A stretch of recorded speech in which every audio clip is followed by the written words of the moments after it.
जिर्रो एक ऐसा आदमी है जो देखने में बिल्कुल आम इंसान जैसा लगता है, लेकिन उसके अंदर दुनिया से छिपे कुछ ऐसे काले राज हैं जिन्हें सिर्फ कुछ ही लोग जानते हैं। वह जहर के उस्तादों के एक ऐसे कबीले से ताल्लुक रखता है जिसने जहर की मदद से हत्या करने की ऐसी कला सीख रखी है जिसमें कोई सबूत या निशान तक नहीं बचता और किसी को पता ही नहीं चलता कि आखिर हुआ क्या था। लोगों को मारना उसके लिए किसी आम दिन के काम जैसा ही है और आज उसका काम एक बिजनेस टाइकून को खत्म करना है जिसका स्वाद थोड़ा अजीब है। उसे बॉडी बिल्डर्स के ऊपर बैठना पसंद है जबकि वे कुर्सी जैसा प्लान कर रहे होते हैं और वह एक बार में मेरे पिता से भी ज्यादा सिगरेट पी जाता है। ये मोटा आदमी पूरी तरह घटिया किस्म का इंसान लगता है क्योंकि उसे अपने फायदे के अलावा किसी चीज की परवाह नहीं है। यहाँ तक कि शराब परोसते समय भी वो अपने साथ मौजूद इंसानी कुर्सी बने एक आदमी के हाथ से अपनी सिगरेट बुझवाता है। उसके पास शराब चखने वाला एक खास आदमी भी है जिसका काम ये देखना है कि शराब में कोई जहर तो नहीं मिलाया गया। शराब चखने वाला आदमी शराब को चखकर कहता है कि ये बहुत बढ़िया क्वालिटी की है और इसे पीने में कोई खतरा नहीं है। इसके बाद शराब सबको परोसी जाती है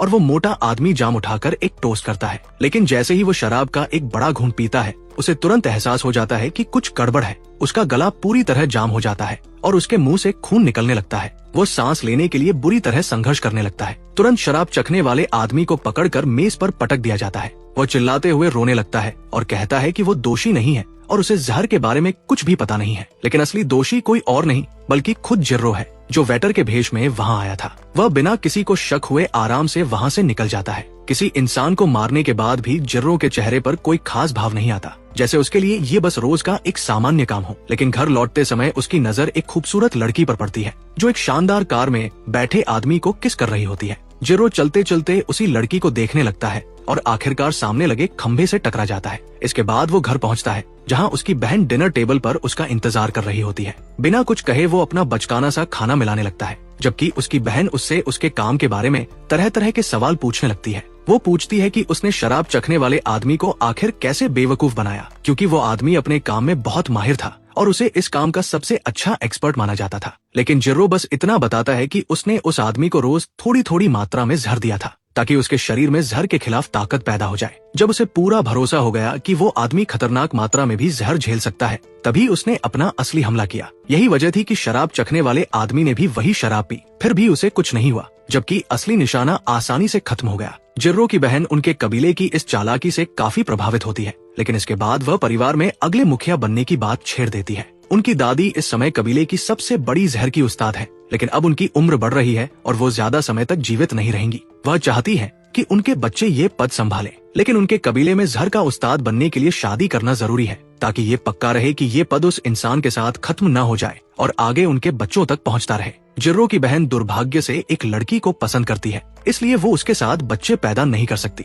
वहीं जिर्रो खुद शादी करने से साफ इनकार करता है क्योंकि वो किसी और लड़की को अपनी खतरनाक जिंदगी में नहीं घसीटना चाहता। उसकी दादी शादी को लेकर इतनी ज्यादा परेशान थी कि उन्होंने लगभग उसे अपने ही परिवार की एक दूसरी शाखा की लड़की से शादी करने के लिए मजबूर कर दिया था, लेकिन जिर्रो किसी तरह वहाँ से बच निकला। जैसे ही वो अपना डिनर खत्म कर रहा होता है, उसे अपने सबसे अच्छे दोस्त का मैसेज मिलता है। उसका दोस्त कीड़ों का उस्ताद है। जिर्रो उससे मिलने बाहर जाता है और उसे एक गज़ेबो के पास शराब की कई बोतलों के साथ इंतजार करते हुए देखता है। वह अजीब आदमी अपने मांस के अंदर टारंटुला जैसा कोई कीड़ा छिपा कर रखता है और उसके चेहरे पर कनखजूरा जैसा एक डरावना निशान भी है। दोनों बैठकर शराब पीते हुए बातें करते हैं। तभी कीड़ों का उस्ताद बताता है कि वह जल्द ही शादी करने वाला है। वह जिर्रो को एक लड़की की तस्वीर दिखाता है और कहता है कि वो लड़की उसे जैसा है वैसा ही स्वीकार करती है। आखिरकार उसे ऐसी इंसान मिल गई है जिसके साथ वो अपनी पूरी जिंदगी बिता सकता है और जिसे उससे घिन नहीं आती। ये सुनकर जिर्रो के अंदर एक ऐसी चाहत पैदा होती है जिसके बारे में उसे खुद भी नहीं पता था। उसे भी लगने लगता है कि काश उसकी जिंदगी में कोई ऐसी लड़की होती जो उसे जैसा है वैसा ही प्यार करती। जिर्रो अपने दोस्त को शादी की बधाई देता है। इसके बाद उसका दोस्त बड़े ही अजीब अंदाज में वहाँ से चला जाता है। उसके जूतों से ढेर सारे कीड़े बाहर निकलते हैं और उसे ऐसे आगे ले जाते हैं जैसे वो बर्फ पर स्केटिंग कर रहा हो। जिर्रो सोचता है कि क्या उसे भी कभी कोई ऐसा खास इंसान मिलेगा, लेकिन फिर वो तय करता है कि ऐसी चीजों के बारे में सोचना बेकार है जो शायद कभी सच ही न हो। अगली सुबह उसे अपने एक पुराने संपर्क का फोन आता है। वो आदमी एक ऐसी कंपनी चलाता है जो बहुत कम कीमत पर सफाई का काम करती है ताकि आम लोग भी उसकी सेवाएं ले सके। वो जिर्रो की सेवाएं भी अक्सर लेता है क्योंकि उसके हिसाब से जिर्रो का काम सबसे साफ और सबसे प्रोफेशनल होता है। वो गोरा आदमी जिर्रो को एक कमरे में ले जाता है जहाँ दो महिलाएं उसके साथ छेड़छाड़ करने लगती हैं। गोरा आदमी बताता है कि ये दोनों उसकी सेक्रेटरी हैं, लेकिन जरूरत पड़ने पर हत्याएं भी कर सकती हैं और दूसरे अजीब काम भी कर देती हैं। लेकिन जिर्रो को इसमें कोई दिलचस्पी नहीं होती। वह सीधे मुद्दे पर आता है और पूछता है कि आज किसे खत्म करना है। गोरा आदमी कमरे की दूसरी तरफ रोशनी करता है और बताता है कि आज का निशाना मेई नाम की एक शादी के नाम पर लोगों को ठगने वाली लड़की है।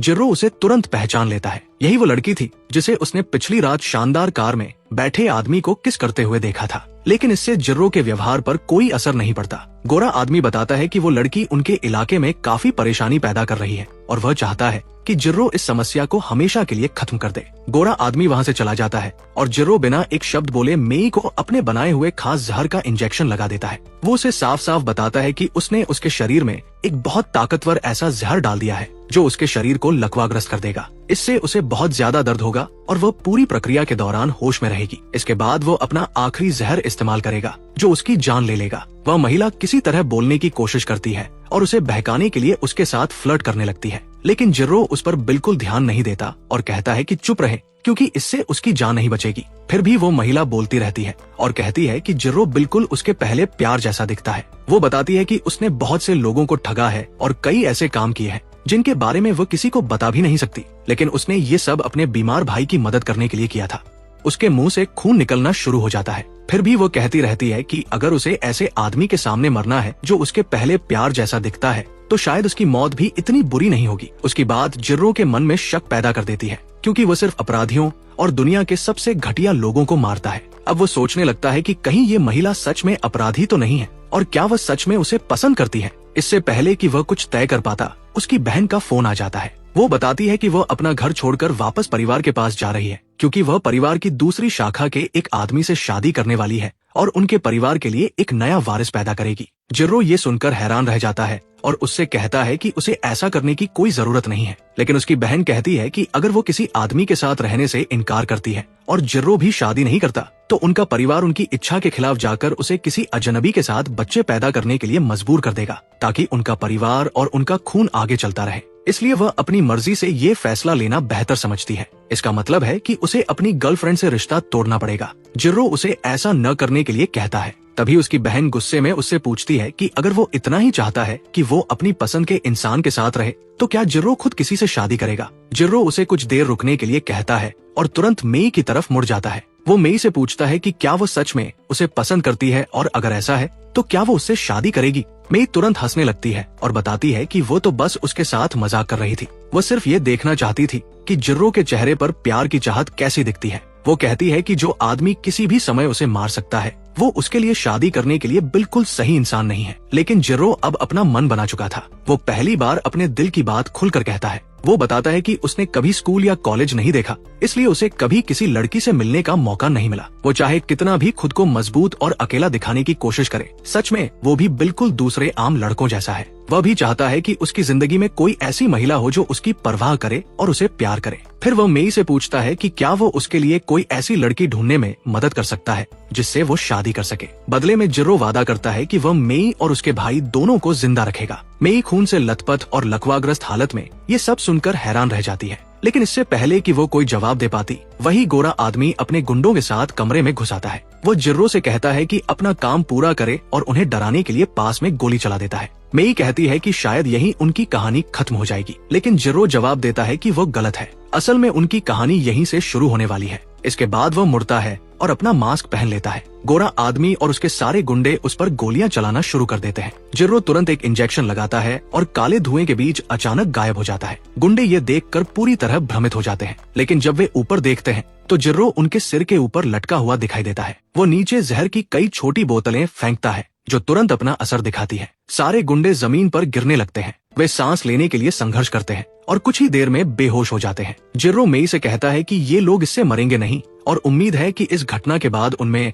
दोबारा उसके साथ पंगा लेने की हिम्मत नहीं होगी। इसके बाद वो अपनी बहन को दोबारा फोन करता है और कहता है कि उसे अपनी गर्लफ्रेंड के साथ ही रहना चाहिए क्योंकि अब वो खुद अपने लिए पत्नी ढूंढेगा और परिवार की अगली पीढ़ी को आगे बढ़ाएगा। इसके बाद वह मेई को वहाँ से बाहर ले जाता है जो अभी भी लकवाग्रस्त है। जिर्रो सोचने लगता है कि आखिर वो उसे उठाकर ले जाए तो कैसे ले जाए, क्योंकि उसने जिंदगी में कभी किसी महिला को छुआ तक नहीं है। तभी मेई उससे कहता है कि उसे चिंता करने की जरूरत नहीं है क्योंकि असल में मेई एक आदमी है। ये सुनकर जिर्रो पूरी तरह हैरान रह जाता है। असल में मेई एक ऐसा आदमी है जो मेकअप और कपड़ों की मदद से खुद को कभी महिला तो कभी पुरुष के रूप में बदल लेता है, ताकि वो ज्यादा से ज्यादा लोगों को अपने जाल में फंसा सके और उन्हें ठग सके। उस रात में जिर्रो की शादी के लिए एक प्रोफाइल बनाता है। जिर्रो अभी भी इस बात के सदमे में है कि कुछ घंटे पहले ही उसने एक आदमी को शादी के लिए प्रपोज कर दिया था। अगले दिन से जिर्रो के लिए पत्नी ढूंढने का सफर शुरू हो जाता है। दोनों अलग अलग कन्वेंशन में जाने लगते हैं, जहां वे ज्यादा से ज्यादा महिलाओं से मिल सके और जिर्रो के लिए सही लड़की ढूंढ सके। मेई भी इन कन्वेंशन में जाता है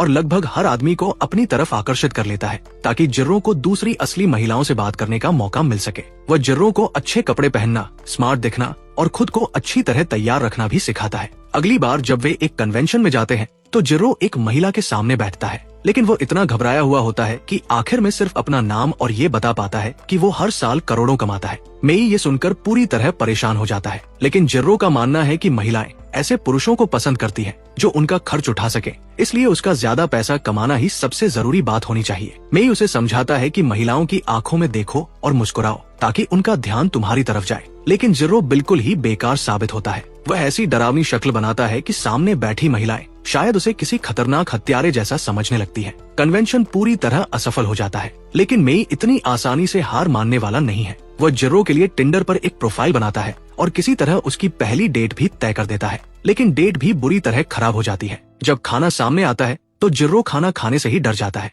क्योंकि एक जहर के उस्ताद के रूप में उसका सबसे पहला नियम है कि वो कभी भी ऐसी चीज नहीं खाता जिसे उसने खुद तैयार न किया हो। किसी तरह वह अपनी इस आदत पर काबू पाकर खाने का एक निवाला लेता है, लेकिन तब तक बहुत देर हो चुकी होती है। वह लड़की वहाँ से जा चुकी होती है। जिर्रो पूरी तरह निराश हो जाता है। उसने उस दिन लगभग 30 महिलाओं से मुलाकात की थी, लेकिन एक भी महिला का नंबर या संपर्क हासिल नहीं कर पाया। मेई उसे समझाता है कि उसे चिंता करने की जरूरत नहीं है और वह अगले दिन फिर कोशिश करेंगे। लेकिन इससे पहले कि जिर्रो वहाँ से जा पाता, एक कार तेजी से उनके पास से गुजरती है और मेई को अपने साथ उठा ले जाती है। जिर्रो उस कार के पीछे भागता है, लेकिन कार बहुत तेजी से वहाँ से निकल जाती है। बाद में पता चलता है कि मेई को अगवा करने वाला वही गोरा आदमी का छोटा भाई है। वह मेई से पूछता है कि आखिर हुआ क्या है और उसके बड़े भाई ने शहर में अपना काम क्यों छोड़ दिया और परिवार के सफाई के कारोबार में वापस जाने का फैसला क्यों किया। मेई अपना मुंह बंद रखता है। इससे गुस्से में वो आदमी उसके चेहरे पर एक छोटी गोली जैसी धातु की चीज मार देता है। वो उसे और नुकसान पहुंचाने ही वाला होता है कि तभी ड्राइवर को सड़क के बीच एक आदमी खड़ा दिखाई देता है। वो जिर्रो होता है। गुंडा ड्राइवर से कहता है कि गाड़ी रोकना मत और सीधे उस आदमी को कुचल दो, लेकिन जिर्रो आखिरी समय पर कार से बच जाता है। इसके बाद वह अपने बनाए हुए बेहद ताकतवर एसिड का इस्तेमाल करता है और देखते ही देखते कार के बीच से ऐसा कट लगाता है कि गाड़ी लिटरली 2 हिस्सों में बंट जाती है।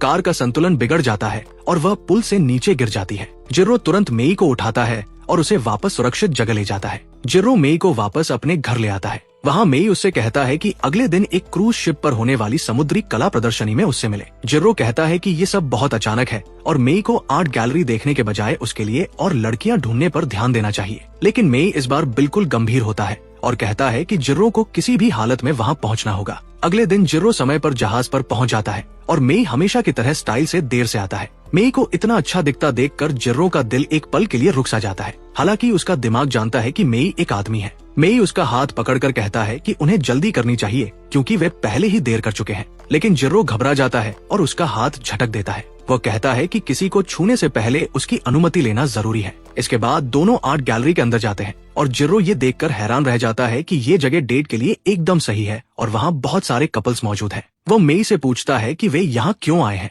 मेई जवाब देता है कि आज वे एक प्रैक्टिस डेट करने वाले हैं ताकि भविष्य में जिर्रो कोई गलती न करे। जिर्रो ये सुनकर हैरान रह जाता है। मेई उसे समझाता है कि अगर किसी चमत्कार से उसे किसी लड़की का नंबर मिल भी गया और डेट भी तय हो गई तो आखिर में वो सब खराब कर देगा, क्योंकि उसे महिलाओं से बात करना ही नहीं आता। सबसे पहले उन्हें एक बहुत ही खराब पेंटिंग दिखाई देती है जिसे देखकर लगता है कि शायद किसी नींद में चल रहे 2 साल के बच्चे ने इसे बनाया है। लेकिन मेई ऐसे व्यवहार करता है जैसे ये दुनिया की सबसे शानदार कलाकृति हो। वो जिर्रो से भी कुछ कहने के लिए कहता है, लेकिन जिर्रो को समझ ही नहीं आता कि वो क्या बोले। इसके बाद वे एक एब्स्ट्रैक्ट आर्ट के सामने पहुंचते हैं। मेई उस पेंटिंग में नीले रंग के इस्तेमाल की तारीफ करता है, जबकि जिर्रो बहुत गंभीर होकर कहता है कि ये आसमान की तरह नीला है। मेई उससे कहता है कि उसे थोड़ा ज्यादा आत्मविश्वास दिखाना चाहिए और फिर दोनों एक ऐसी महिला की पेंटिंग के सामने पहुंचते हैं जिसने बैंगन को कानों की बालियों की तरह पहन रखा है। मेई कहता है कि वह महिला बहुत सुंदर है। जिर्रो धीरे से बोलता है कि मेई उससे भी ज्यादा सुंदर है। मेई तुरंत कहता है कि ये लाइन बहुत ज्यादा फिल्मी और मीठी थी और बेहतर लाइन ढूंढने के लिए वहाँ से भाग जाता है। कुछ देर बाद मेई वापस आता है और शांत होकर कहता है कि उसे मेई को प्रभावित करने की जरूरत नहीं है, क्योंकि एक अच्छी डेट वही होती है जिसमें दोनों लोग मजा करें। जिरो जवाब देता है कि उसके लिए मजा करना बहुत मुश्किल है, लेकिन मेई कहता है कि उसे कोशिश तो करनी ही होगी। इसके बाद वे गैलरी में अगली चीज देखने जाते हैं और वहाँ दुनिया का सबसे पुराना डाई कैंडी का पैकेट रखा होता है। इसे देखकर जिरो अचानक पागल जैसा उत्साहित हो जाता है। वो लगातार बोलने लगता है कि इस कैंडी की कीमत 30 मिलियन येन है, लेकिन अगर उसे इसे खरीदने का मौका मिले तो वो खुशी खुशी 100 मिलियन येन तक दे सकता है। मेई को समझ ही नहीं आता कि कैंडी के एक पैकेट में ऐसा क्या खास है और वो वहाँ से चला जाता है। हालांकि अंदर से वह खुश होता है कि कम से कम जिर्रो किसी चीज को देखकर तो खुश हो रहा है। वह जिर्रो को आवाज देता है और देखता है कि जिर्रो एक दूसरी पेंटिंग को सिर टेढ़ा करके देख रहा है। जिर्रो मेई से कहता है कि ये पेंटिंग इस एंगल से ज्यादा शानदार लगती है और मेई भी उसी तरह सिर टेढ़ा करके उसे देखने लगता है। इसके बाद मेई जिर्रो को गैलरी में घुमाता रहता है और इस दौरान जिर्रो मेई की आकर्षक खूबियों के बारे में ज्यादा जानने में दिलचस्पी दिखाता है। जिर्रो के सवाल का जवाब देने के बजाय मेई उससे पूछता है कि वो उस अधेड़ उम्र के आदमी के बारे में क्या सोचता है, जो देखने में ऐसा लग रहा है जैसे वो बेघर हो और किसी बहुत खराब चीज के नशे में हो। जिर्रो के पास उस आदमी के बारे में कहने के लिए कुछ नहीं होता। तभी अचानक उस आदमी की बेहद खूबसूरत पत्नी वहाँ आ जाती है और अगले ही पल बहुत सारे लोग उस आदमी को घेर लेते हैं और उससे ऑटोग्राफ मांगने लगते हैं, क्योंकि वो वास्तव में एक बहुत मशहूर पेंटर होता है। मेई बताता है कि भले ही वो पेंटर थोड़ा पागल जैसा है, लेकिन उसके फैंस उसे इसलिए पसंद करते हैं क्योंकि वो बहुत टैलेंटेड है। वो इसके और उदाहरण देता है, जैसे कोई बेसबॉल खिलाड़ी जो मुश्किल समय में हमेशा शानदार खेलता है, कोई डॉक्टर जो लोगों की जान बचाता है, या कोई संगीतकार जो अपने गानों से लोगों के अंदर भावनाएं पैदा कर देता है। मेई कहता है कि ये सभी लोग टैलेंटेड है और यही उनकी असली खासियत है। जिर्रो जवाब देता है कि ये सब अच्छा है, लेकिन इसका उससे कोई लेना देना नहीं है, क्योंकि उसके अंदर कोई टैलेंट नहीं है। मेई कहता है कि वो बिल्कुल गलत है। वो बताता है कि जिर्रो एक बेहद टैलेंटेड हत्यारा है, जिसने अपनी जान बचाने के लिए एक साथ दर्जनों गुंडों को हरा दिया था। मेई जिर्रो से कहता है कि अगर वो अपने आकर्षण से किसी लड़की को प्रभावित करना चाहता है तो उसे डेटिंग एप्स और दूसरी मुलाकातों पर अपना समय बर्बाद करने के बजाय अपना काम बदल लेना चाहिए। फिर वह जिर्रो के कान में धीरे से कहता है कि उसे दूसरों की मदद करनी चाहिए। ये बात सुनकर उस हत्यारे को ऐसा झटका लगता है जैसे उसे छोटा सा हार्ट अटैक आ गया हो। मेई उसे सलाह देता है कि वह किसी एलिट बॉडीगार्ड जैसा काम कर सकता है। ऐसी स्थिति में वह किसी लड़की की जान बचाकर उसे आसानी से प्रभावित कर सकता है। जिर्रो जवाब देता है कि ये काम नहीं करेगा, क्योंकि वो जहर का उस्ताद और हत्यारा है। लेकिन मेई उसे याद दिलाता है कि किसी ने यह नहीं कहा कि वो लोगों की जान नहीं बचा सकता। वह आगे समझाता है कि लड़कियों को बचाना और उन्हें अपने आकर्षण से प्रभावित करना सिर्फ शुरुआत है। उसके बाद उसे लगातार कोशिश करनी होगी और धीरे धीरे उनका दिल जीतना होगा। बाद में जिर्रो और मेई साथ में डिनर करते हैं और मेई घोषणा करता है कि आज से ऑपरेशन व्हाइट नाइट शुरू हो रहा है, जिसमें जिर्रो लड़कियों को उनकी जान बचाकर प्रभावित करेगा। जिर्रो सबसे पहले इस पुराने और फिल्मी नाम को सुनकर बुरी तरह शर्मिंदा होता है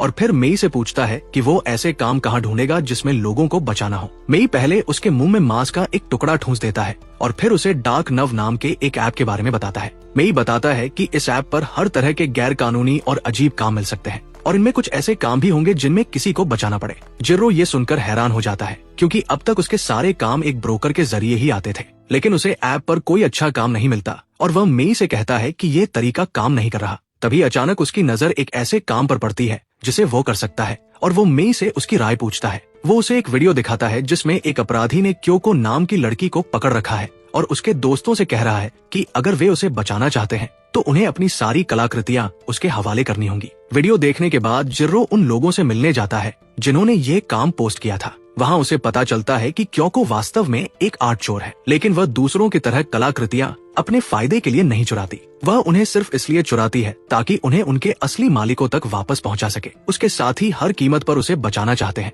लेकिन उनके पास क्योको को बचाने की ताकत या हुनर नहीं है। इसी वजह से उन्होंने मजबूरी में डार्क नव पर यह काम पोस्ट किया था। उनकी बात सुनकर जिर्रो बिल्कुल शांत हो जाता है। वहाँ मौजूद लोग सोचने लगते हैं कि शायद जिर्रो यह काम इसलिए स्वीकार नहीं करेगा क्योंकि इसकी फीस बहुत कम है। वे आपस में सोचते हैं कि क्या उन्हें अपनी किडनी बेच देनी चाहिए या अपने माता पिता की जमा की हुई सारी बचत चुरा लेनी चाहिए ताकि वे अपनी लीडर को बचाने की कीमत चुका सके। मेई समझ जाता है कि कोई भी प्रोफेशनल हत्यारा इतने कम पैसों में ये काम करने में दिलचस्पी नहीं लेगा, लेकिन उसे लगता है कि ये जिर्रो के लिए किसी लड़की को प्रभावित करने का सबसे अच्छा मौका है। वो क्योको के साथियों से कहता है कि उसका दोस्त एक जहर का उस्ताद है। ये सुनते ही वे सभी डर जाते हैं, क्योंकि उन्होंने जिर्रो के बारे में सिर्फ अफवाहें सुनी थी और उन्हें लगता है कि उसकी फीस की पहली किस्त देने के लिए उन्हें अपनी सारी संपत्ति बेचनी पड़ेगी। फिर भी वे अपनी लीडर को बचाने के लिए कुछ भी करने को तैयार होते हैं। तभी जिर्रो अचानक अपना हाथ उठाता है। सभी लोग डर जाते हैं और सोचते हैं कि अब वो कोई बड़ी बात कहने वाला है, लेकिन जिर्रो सिर्फ ये पूछता है कि क्या क्योको को चश्मा पहनने वाले पुरुषों से कोई परेशानी है। उधर क्योको को पकड़ने वाला आदमी उस जहाज का कप्तान है। उसने अपनी निजी कला की कलेक्शन बनाने के लिए पेंटिंग्स खरीदी, चुराई और लोगों से लूटी। वो एक पेंटिंग को बहुत ही अजीब तरीके से चाटता है, जैसे किसी ने उस पर केचप फेंक दिया हो। फिर वो क्योको से कहता है कि वो उसके लिए काम करे, क्योंकि वो पेंटिंग चोरी करने की उसकी कला से काफी प्रभावित है। लेकिन क्योको साफ इनकार कर देती है। उसे उस पेंटिंग की पुरानी कहानी याद आती है जिसे उसने पहले चुराया था। उस पेंटिंग में जिस महिला का चित्र बना था वो एक मशहूर कलाकार की बेटी थी और पेंटिंग का मालिक उस महिला का पति था। कप्तान ने उस आदमी को बुरी तरह पीटा था और उसकी पेंटिंग चुरा ली थी। वो आदमी क्योको से मदद की भीख मांगता है और कहता है कि वो पेंटिंग उसके और उसकी बेटी के लिए बहुत खास है। क्योको ने उस आदमी से वादा किया था कि वो उसकी पत्नी की पेंटिंग वापस लेकर आएगी। जब कप्तान ये बात सुनता है तो वो अपने किराए के हत्यारे से कहता है कि वो क्योको का हौसला तोड़ दे। इधर जिर्रो और मेई क्योको को ढूंढते हुए वापस जहाज पर पहुंचते हैं। मेई इस बात से बिल्कुल खुश नहीं है कि जिर्रो ने लड़की को बचाने से पहले ही उसके सामने अपनी असली वजह बता दी। जिर्रो जवाब देता है कि इसमें कोई दिक्कत नहीं है। दोनों क्योको पर लगाए गए जीपीएस ट्रैकर के सिग्नल को फॉलो करते हैं, लेकिन जैसे ही वे सीढ़ियों से ऊपर चढ़ते हैं, दो भारी भरकम गार्ड मेई पर बंदूक तान देते हैं। जिर्रो तुरंत आगे छलांग लगाता है और एक जोरदार स्प्लिट किक मारकर दोनों गार्ड्स को गिरा देता है। लेकिन ये देखकर मेई का सारा आत्मविश्वास खत्म हो जाता है। वो वापस घर जाना चाहता है, लेकिन जिर्रो कहता है कि उसे लड़की से बात करने में उसकी मदद की जरूरत है। दोनों ट्रैकर का पीछा करते हुए आगे बढ़ते हैं। इसी दौरान जिर्रो बताता है कि वो क्योको को डेट के लिए पूछेगा और उसका इरादा उससे शादी करने का होगा। मेई तुरंत इस विचार को खारिज कर देता है। वो कहता है कि ऐसा करने से क्योको उसे तुरंत मना कर देगी और जिर्रो को भविष्य के बारे में सोचने के बजाय वर्तमान पर ध्यान देना चाहिए। तभी अचानक कई गार्ड उन्हें रुकने के लिए कहते हैं, लेकिन जिर्रो बिना किसी परेशानी के उन सभी को बुरी तरह पीटकर बेहोश कर देता है। इधर मेई उसे समझाता रहता है कि क्योको डरी हुई और अकेली होगी, इसलिए जब जिर्रो उससे मिले तो उसे ये कहना चाहिए कि वो उसे बचाने आया है, न कि उससे शादी के बारे में सवाल करना चाहिए। उधर जहाज का कप्तान क्योको पर बंदूक तान देता है। क्योको हंसती है और कहती है कि उसे मौत से डर नहीं लगता, लेकिन तभी कप्तान अपनी बंदूक पेंटिंग की तरफ कर देता है। ये देखकर क्योको घबरा जाती है, क्योंकि उस लड़की की माँ से किया हुआ वादा उसके लिए अपनी जिंदगी से भी ज्यादा जरूरी है। वह कप्तान के लिए काम करने और उसकी दूसरी औरत बनने के लिए तैयार हो जाती है। कप्तान अपनी जीत का मजा लेना शुरू ही करता है कि अचानक उसका हाथ पिघलकर जमीन पर गिर जाता है और उसमें से ऐसे रंग बिरंगे तरल पदार्थ निकलने लगते हैं जिन्हें देखकर लगता है कि इंसानी शरीर से ऐसा कुछ निकलना ही नहीं चाहिए। कप्तान घबरा जाता है और सोचता है कि उस पर हमला किसने किया। तभी पेंटिंग में बनी महिला की आत्मा बाहर निकलती हुई दिखाई देती है और उसे नरक की आग में जला देती है। कम से कम कप्तान को ऐसा ही दिखाई देता है, क्योंकि वह जिर्रो के जहर के असर में होता है। असल में जिर्रो ने कमरे की धातु की दीवार में एक छेद कर दिया था और अब वो उसी रास्ते से अंदर आता है। वो क्योको के पास जाकर अपना परिचय देता है और कहता है कि अब वो सुरक्षित है, क्योंकि जिर्रो वहाँ आ चुका है। क्योको की पहली प्रतिक्रिया ये होती है कि वह उसके जैसे मास्टर की फीस नहीं दे सकती। जिर्रो तुरंत मेई की तरफ मुड़ता है, क्योंकि मेई ने उसे ये नहीं सिखाया था कि ऐसी स्थिति में क्या जवाब देना चाहिए। मेई तुरंत आगे आता है और क्योको के पैर खोलने की कोशिश करता है,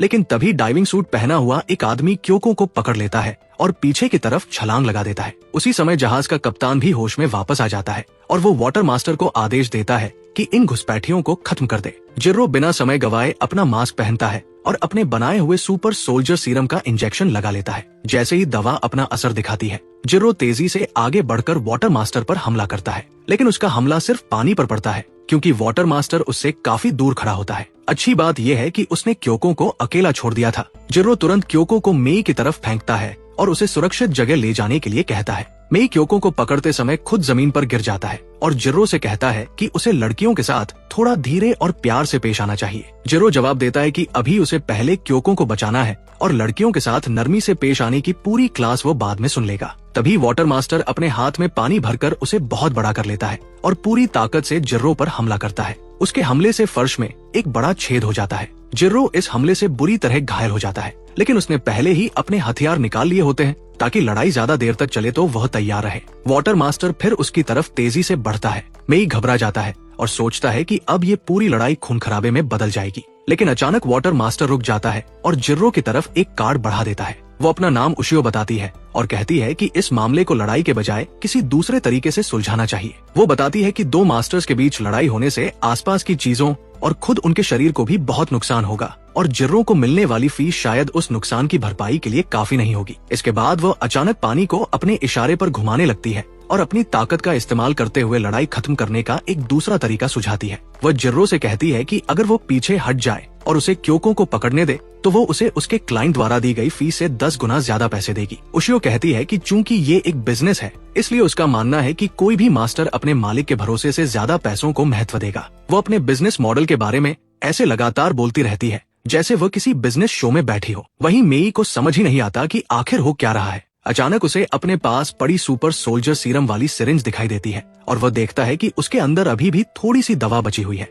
वह सोचता है कि इमरजेंसी के समय काम आ सकती है, इसलिए उसे इस्तेमाल कर लेता है। लेकिन जिर्रो ये देख लेता है और चिल्लाकर उसे सिरिंज को हाथ न लगाने के लिए कहता है। उशियो समझ जाती है कि सुपर सोल्जर सीरम असल में एक जानलेवा जहर है। जिर्रो को इससे ताकत इसलिए मिलती है क्योंकि वह एक ऐसे मास्टर की बदली हुई नस्ल से है जो उसे दूसरे इंसानों से अलग बनाती है। वो समझ जाती है कि जिर्रो जहर का मास्टर होने की वजह से जहर खाने या शरीर में लेने पर कमजोर होने के बजाय और ज्यादा ताकतवर हो सकता है। उशियो अपने वाटर मास्टर होने की ताकत दिखाते हुए लगातार पानी को अपने इशारे पर घुमाती रहती है और कहती है कि बदली हुई नस्ल की ताकतें सच में कमाल की होती है। जिर्रो जवाब देता है कि उसकी नस्ल उसके लिए एक श्राप है, क्योंकि अगर वो जहर के पूरी तरह उसके शरीर पर हावी होने से पहले अपने दुश्मन को खत्म नहीं करता तो वो खुद मर जाएगा। उशियो उसकी बात को पूरी तरह समझ नहीं पाती। जिर्रो कहता है कि उसकी वाटर बेंडिंग की ताकत भी शायद उसकी बदली हुई नस्ल की वजह से ही है। उशियो उसकी बात को सही मानते हुए बताती है कि वो अपनी इच्छा से पानी को कंट्रोल कर सकती है और उसका डाइविंग सूट इतना मजबूत है कि वो किसी भी तरह के हमले को सह सकता है। फिर वो जिर्रो से पूछती है कि क्या वो उसके साथ इस मामले को सुलझाने के लिए तैयार है, लेकिन जिर्रो के चेहरे से साफ दिखाई देता है कि वह पैसे के बदले पीछे हटने वाला नहीं है। उशियो अचानक गायब हो जाती है और जिर्रो पर एक ऐसी जगह से हमला करने की कोशिश करती है जहाँ से वो उसे देख नहीं सकता, लेकिन जिर्रो उसके हमले को पहले ही समझ लेता है और उसे मुक्का मारता है। हालांकि उसके हाथ में सिर्फ पानी आता है। उशियो तुरंत जिर्रो पर बहुत तेज दबाव वाली पानी की गोली चलाती है जिसे वो मुश्किल से बच पाता है। जिर्रो समझ जाता है कि अगर इनमें से सिर्फ एक गोली भी उसे लग गई तो उसका बचना मुश्किल होगा, लेकिन उशियो अभी उसे जाने देने के मूड में नहीं है। वो बताती है कि पॉइजन परिवार इस इंडस्ट्री के सबसे बड़े 5 परिवारों में से एक है और जिर्रो को किसी लड़की के लिए अपनी जान जोखिम में डालने के बजाय अपने परिवार की दौलत बढ़ाने के लिए बेहतर फैसले लेने चाहिए। इसके बाद वह चारों तरफ पानी के हमले करने लगती है और जिर्रो उन सभी हमलों से बचता रहता है। उशियो उससे पूछती है कि क्या क्योको उसकी क्लाइंट है या फिर उसका उसके साथ कोई रोमांटिक रिश्ता है, लेकिन जिर्रो उसका जवाब देने के बजाय सिर्फ उसके हमलों से बचने पर ध्यान देता है। फिर वह एक छोटी सी ब्लेड उशियो की तरफ फेंकता है जो उसके दस्ताने को काट देती है। उशियो कहती है कि इस तरह के हमले से उसका कुछ नहीं बिगड़ने वाला, लेकिन तभी अचानक उसका दस्ताना फट जाता है। इससे पहले कि वो समझ पाए कि आखिर हुआ क्या है, जिर्रो तेजी से उसके पास पहुंचता है और उसके हेलमेट पर जोरदार मुक्का मारता है। इसके बाद वह एक ताकतवर किक से उसे खत्म करने की कोशिश करता है। उशियो उस हमले से बच जाती है और पानी के जेट की मदद से खुद को बहुत दूर धकेल देती है, लेकिन जिर्रो भी उसके पीछे पहुंच जाता है और एक और जोरदार मुक्का मारकर उसका हेलमेट तोड़ देता है। इसके बाद वो वाटर मास्टर से कहता है कि क्योको इस समय उसके लिए सिर्फ एक अजनबी है, लेकिन शायद एक दिन वह उसके लिए बहुत मायने रखे। वो कहता है कि उसे पता है कि उसकी बातें उशियो को बकवास लग रही होंगी, लेकिन अगर उसे एक सफल बिजनेस और एक सामान्य प्यार करने वाले परिवार में से किसी एक को चुनना हो तो वो हर बार परिवार को चुनेगा, क्योंकि उसने अपनी पूरी जिंदगी अकेले बिताई है। जिर्रो को याद आता है कि उसके लिए प्यार करने वाले परिवार का मतलब सिर्फ उसके ट्रेनिंग एरिया में लगी बड़ी स्क्रीन हुआ करती थी। वही उसने सीखा था कि दूसरे लोग अपने परिवार के साथ खाना कैसे खाते हैं,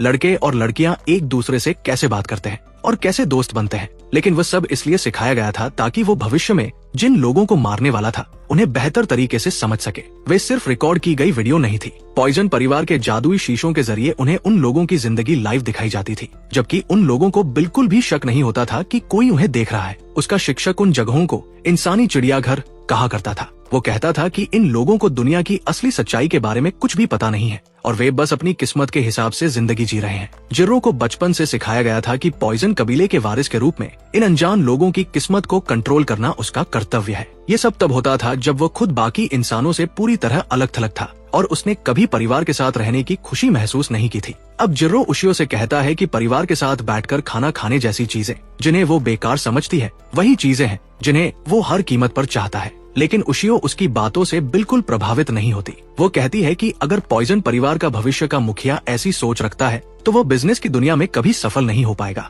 अचानक उशियो अपनी पूरी ताकत इस्तेमाल करती है। वो अपने पैरों के नीचे मौजूद पानी को एक बड़े बवंडर में बदल देती है जो उसे हवा में ऊपर उठा देता है। इसके साथ ही वो पानी से कई बड़े बड़े टेंटेकल जैसी चीजें बनाती है और उनसे जिर्रो पर हमला करने लगती है। जिर्रो किसी तरह उन हमलों से बचता रहता है, लेकिन फिर उशियो अपने हमलों का निशाना बदलने का फैसला करती है ताकि जिर्रो के लिए हालात और मुश्किल हो जाए। वो पानी का एक टेंटेकल मेई की तरफ भेजती है। मेई क्योको को बचाने की कोशिश करता है, लेकिन खुद उस हमले की चपेट में आ जाता है। जिर्रो मेई को दर्द से चीखते हुए देखकर घबरा जाता है। उशियो हंसते हुए कहती है कि अपने दोस्तों को चोट पहुंचाने के बदले वो जिर्रो को इसका मुआवजा दे देगी। इधर क्योको अभी जिंदा है और वो मेई से पूछती है कि वे लोग उसकी मदद के लिए इतनी परेशानी क्यों उठा रहे हैं। मेई जवाब देता है कि उसे बचाना उनका मिशन है और जिर्रो के लिए क्योको अब सिर्फ एक मिशन से कहीं ज्यादा बन चुकी है। जिर्रो लगातार उशियो के बेरहम हमलों से बचता रहता है। मेई क्योको से कहता है कि वो उन्हें छोड़कर भाग जाए क्योंकि इस समय उसे सुरक्षित रखना ही सबसे जरूरी है। लेकिन क्योको किसी ऐसी लड़की की तरह बैठकर इंतजार करने वाली नहीं है जिसे कोई हीरो बचाए। वह मेई से पूछती है कि वह उनकी मदद कैसे कर सकती है। तभी मेई की नजर उस सुपर सोल्जर सीरम वाले जहर पर पड़ती है जिसकी जरूरत जिर्रो को और ताकतवर बनने के लिए है। इस समय जिर्रो उशियो के हमलों से बुरी तरह पिट रहा है क्योंकि जब उशियो ने उसे फर्श के आर पार गिराया था तब उसकी सारी जहर वाली सुइयां खो गई थी। उसे पता है कि वह इस समय उशियो की गति की बराबरी नहीं कर सकता। उसे अपने शिक्षक की कही हुई एक बात याद आती है। उसके शिक्षक ने कहा था कि उसे किसी दूसरे मास्टर से कभी भी 5 बिलियन येन से कम पैसों में नहीं लड़ना चाहिए और वह भी सिर्फ तब जब जीत पूरी तरह पक्की हो। उसके शिक्षक ने उसे ये भी बताया था कि किसी भी इंसान को उसकी बदली हुई नस्ल की ताकत देखने के बाद जिंदा नहीं छोड़ना चाहिए। परिवार की ताकत और रहस्य बचाने के लिए ऐसे हर इंसान को मार देना चाहिए। जिर्रो दुश्मन के हमलों से बचते हुए इन पुरानी यादों को अपने दिमाग से निकालने की कोशिश करता है। तभी अचानक क्योको उसके ऊपर कूद जाती है और उसके ऊपर गिरने से जिर्रो के फेफड़ों की हवा तक निकल जाती है। जिर्रो उससे पूछता है कि वो उसके ऊपर क्या कर रही है जबकि उसे वहाँ से भाग जाना चाहिए। क्योको जवाब देती है कि किसी बेचारी लड़की की तरह बचाए जाने का तरीका उसके लिए नहीं है, इसलिए वह ये लड़ाई जीतने में जिर्रो की मदद करने वाली है। वह जिर्रो को वही जहर वाली सिरिंज दिखाती है जिसकी उसे जरूरत थी। जिर्रो ये देखकर हैरान रह जाता है कि क्योको के हाथ को पहले ही उसके जहर से चोट लग चुकी है। क्योको जिर्रो को वो खास सीरम देने ही वाली होती है कि उशियो अपने पानी के टेंटेकल से उसे पकड़ लेती है। उशियो क्योको की बेवकूफी पर हंसती है कि वो एक मास्टर की मदद करने की कोशिश कर रही है। फिर वो जिर्रो से पूछती है कि किसी ऐसी लड़की के लिए अपनी जान जोखिम में डालना कैसा लग रहा है जिसे बचाना ही बेकार है। लेकिन जिर्रो उठता है और मेई को धन्यवाद देता है कि उसने उसके लिए क्योको जैसी लड़की ढूंढी, न कि कोई दूसरी लड़की। उशियो जिर्रो के हाथ में सिरिंज देख लेती है और घबरा जाती है। वो तुरंत उसे आदेश देती है कि सिरिंज नीचे फेंक दे वरना वो क्योको के फेफड़ों में पानी भर देगी। जिर्रो उसकी बात मान लेता है और सिरिंज नीचे गिरा देता है। लेकिन उशियो ये देखकर हैरान रह जाती है कि सिरिंज खाली है और उसकी सुई भी गायब है। अचानक जिर्रो बिजली जैसी तेज गति से उसकी तरफ दौड़ता है। अगले ही पल उशियो को पता चलता है कि जिर्रो उसके पीछे खड़ा है। वो जहर वाली सुई उशियो के गले पर रख देता है। उशियो घबरा जाती है क्योंकि जिर्रो के जहर की वजह से वो पानी को कंट्रोल करने की अपनी ताकत खो देती है। उसका डाइविंग सूट फट जाता है और उसके अंदर जमा सारा पानी बाहर निकल जाता है। इसी बीच जिर्रो स्टाइल के साथ क्योको को बचा लेता है। वह उशियो से कहता है कि वह अपने काम में काफी अच्छी है, इसलिए अगली बार जब उसका टॉयलेट जाम होगा तो उसे पता है कि किसे फोन करना है। लेकिन फिर जिर्रो अचानक घबरा जाता है क्योंकि उसे एहसास होता है कि उसका हाथ ऐसी जगह है जिसके लिए उस पर छेड़छाड़ का केस किया जा सकता है। वह तुरंत मेई की तरफ मुड़कर सलाह मांगता है। इधर उशियो को ऐसा महसूस होता है जैसे उसका पूरा शरीर जल रहा हो, लेकिन तभी अचानक जिर्रो उसका हाथ पकड़ लेता है और उसे तुरंत बेहतर महसूस होने लगता है। वो उसके चेहरे पर मौजूद निशानों को देखता है और समझ जाता है कि उसे साफ हवा से एलर्जी है और शायद उसे किसी दक्षिण पूर्वी एशियाई देश में जाकर रहना चाहिए। जिर्रो ये भी समझ जाता है कि वो हर समय पानी के अंदर या पानी के संपर्क में इसलिए रहती है ताकि उसकी त्वचा हवा के संपर्क में न आए। उसे ये बात पॉइजन मास्टर की लाइब्रेरी में पढ़ी हुई जानकारी से याद आती है। जिर्रो उशियो से कहता है कि उसने उसकी एलर्जी को कंट्रोल में रखने के लिए एक खास क्रीम तैयार की है। उशियो ये सुनकर हैरान रह जाती है। वो पूछती है कि क्या जिर्रो उस पर दया कर रहा है, लेकिन जिर्रो जवाब देता है कि वह बस अपनी ताकत दिखा रहा है। उसने उसे हरा भी दिया और उसकी बीमारी का इलाज भी कर दिया ताकि उसके जैसी बिजनेस वुमन भविष्य में उससे लड़ने की गलती न करे। इसके बाद क्योको पेंटिंग को अपने कब्जे में ले लेती है। फिर जिर्रो और मेई जहाज के कप्तान के सामने पहुंचते हैं। कप्तान तुरंत घुटनों के बल बैठ जाता है और उनसे माफी की भीख मांगने लगता है। जिर्रो का भ्रम पैदा करने वाला जहर अभी भी उसके असर में है। कप्तान को मेई उस पेंटिंग वाली महिला के रूप में दिखाई देता है और वो उसके पैर चाटते हुए वादा करता है कि वो दोबारा ऐसा कभी नहीं करेगा। मेई उसे समझाता है कि अब उसे सिर्फ कानूनी तरीके से कला खरीदने पर ध्यान देना चाहिए। जिर्रो भी उसे छोड़ने का फैसला करता है। उशियो के लिए ये सब पूरी तरह अविश्वसनीय है क्योंकि उसका मानना है कि मास्टर्स को अपने राज जानने वाले हर इंसान को मार देना चाहिए। लेकिन जिर्रो उससे कहता है कि उसे किसी को मारने की कोई जरूरत नहीं है, जब तक कप्तान आगे से एक अच्छी जिंदगी जीता रहे। क्योको भी पेंटिंग को अच्छी तरह पैक कर लेती है और कहती है कि अब वो दोबारा किसी को उसे पकड़ने नहीं देगी। वह जिर्रो और मेई को धन्यवाद देती है और उन्हें घर तक छोड़ने के लिए अपनी सवारी देने की पेशकश करती है। कुछ ही मिनटों बाद दोनों को इस फैसले पर पछतावा होने लगता है, क्योंकि उन्हें क्योको के शार्क को पकड़कर बैठना पड़ता है, जो उन्हें पानी के अंदर खींचते हुए आगे ले जा रहा होता है। इसके बाद क्योको पेंटिंग को उसके असली मालिकों के पास वापस पहुंचा देती है। पेंटिंग वापस मिलने पर हर कोई बेहद खुश हो जाता है। जिर्रो और मेई क्योको के ठिकाने पर होते हैं और वहाँ मौजूद सभी लोग इस पल को लेकर भावुक हो रहे होते हैं। लेकिन जिर्रो एक कोने में बैठकर कैंडी मिला रहा होता है। मेई उसे बताता है कि वह लड़की उसे धन्यवाद देना चाहती है। जिर्रो ये सुनकर घबरा जाता है, क्योंकि उसे लोगों से धन्यवाद सुनने की आदत नहीं है। मेई उसे बड़े स्क्रीन के सामने धकेल देता है और वो लड़की जिर्रो को अपनी माँ की पेंटिंग वापस लाने और उसे बचाने के लिए धन्यवाद देती है। क्योको भी बताती है कि जब उसने सुना था कि जिर्रो एक मास्टर है, तो उसे लगा था कि वो बहुत खतरनाक और बुरा आदमी होगा, लेकिन वह असल में एक ऐसा इंसान निकला जो बाकी मास्टर से बिल्कुल अलग था। जिर्रो पहले से ही ये सुनकर हैरान होता है। फिर मेई भी उसे धन्यवाद देता है, क्योंकि उसके भाई का आखिरकार वो ऑपरेशन हो गया जिससे उसकी जान बच गई। वह जिर्रो से कहता है कि उसकी वजह से इतने सारे लोग खुश हैं और जिर्रो वास्तव में एक बहुत अच्छा इंसान है। ये सुनकर जिर्रो भावुक हो जाता है, लेकिन अपनी भावनाओं को दिखाने के बजाय वह टॉयलेट साफ करने का फैसला करता है। तभी क्योको उसे रोक देती है और अपने पैसे के बारे में पूछती है, क्योंकि वो साफ कहती है कि वो जिर्रो की फीस देने का खर्च नहीं उठा सकती। वह पूछती है कि क्या वह किसी और चीज से उसकी फीस चुका सकती है। ये सुनकर जिर्रो का दिमाग पूरी तरह घूम जाता है। वह सोचने लगता है कि क्या वह क्योको से शादी करने और उसके साथ बच्चे पैदा करने के लिए कह सकता है। सौभाग्य से मेई बीच में आ जाता है और सुझाव देता है कि तीनों को बाहर जाकर पार्टी करनी चाहिए। लेकिन पार्टी वाले दिन जिर्रो और क्योको अकेले होते हैं। जिर्रो घबरा जाता है और सोचता है कि मेई को आखिर इतनी देर क्यों हो रही है। असल में मेई बस थोड़ी दूरी पर छिपकर दोनों पर नजर रख रहा होता है, ताकि ये पक्का कर सके कि जिर्रो की पहली डेट अच्छी जाए। मेई जिर्रो को मैसेज करके बताता है कि वो इस समय खुद किसी दूसरी डेट पर है और उसे शुभकामनाएं देता है। लेकिन ये सुनकर जिर्रो और भी ज्यादा घबरा जाता है। कुछ देर बाद क्योको उसे अपनी पसंदीदा जगह पर ले जाती है। वह जगह शार्क थीम वाला एक बार होता है, जिसकी जिर्रो ने बिल्कुल भी उम्मीद नहीं की थी। वहाँ मौजूद सभी लोग शार्क के दीवाने होते हैं। जिर्रो सोचता है कि अगर वो पूरी कोशिश भी करे तो क्या वो इन लोगों के बीच खुद को फिट कर पाएगा। मेई भी उसी बार में मौजूद होता है और उन दोनों पर नजर रख रहा होता है। जिर्रो और क्योको बैठकर बात करना शुरू करते हैं। जिर्रो लगभग मेई को देख ही लेता है, लेकिन मेई तुरंत छिप जाता है और उन दोनों पर नजर रखता रहता है। वह देखता है कि जिर्रो के पास बोलने के लिए कुछ भी नहीं है। मेई मन ही मन उम्मीद करता है कि जिर्रो को उसकी बताई हुई बात याद होगी कि जब डेट पर बोलने के लिए कुछ न हो तो अपनी डेट के कपड़ों या गहनों की तारीफ करनी चाहिए। मेई क्योको के कपड़ों और गहनों में कई अच्छी चीजें देख लेता है और आखिरकार जिर्रो की भी नजर उन पर पड़ जाती है। वह क्योको के गले में पहनी हुई माला की बात करता है। वो कहता है कि ये माला काफी पुरानी लग रही है और पूछता है कि क्या ये उसकी दादी की कोई खास निशानी है। मेई जिर्रो की इस कोशिश को देखकर हैरान रह जाता है, लेकिन उसे लगता है कि कम से कम ये कोशिश इतनी खराब भी नहीं है। लेकिन तभी क्योको बताती है कि उसे वो माला एक डिह्यूमिडिफायर के साथ मुफ्त में मिली थी। मेई जिर्रो को इशारा करता है कि वो इस डील के बारे में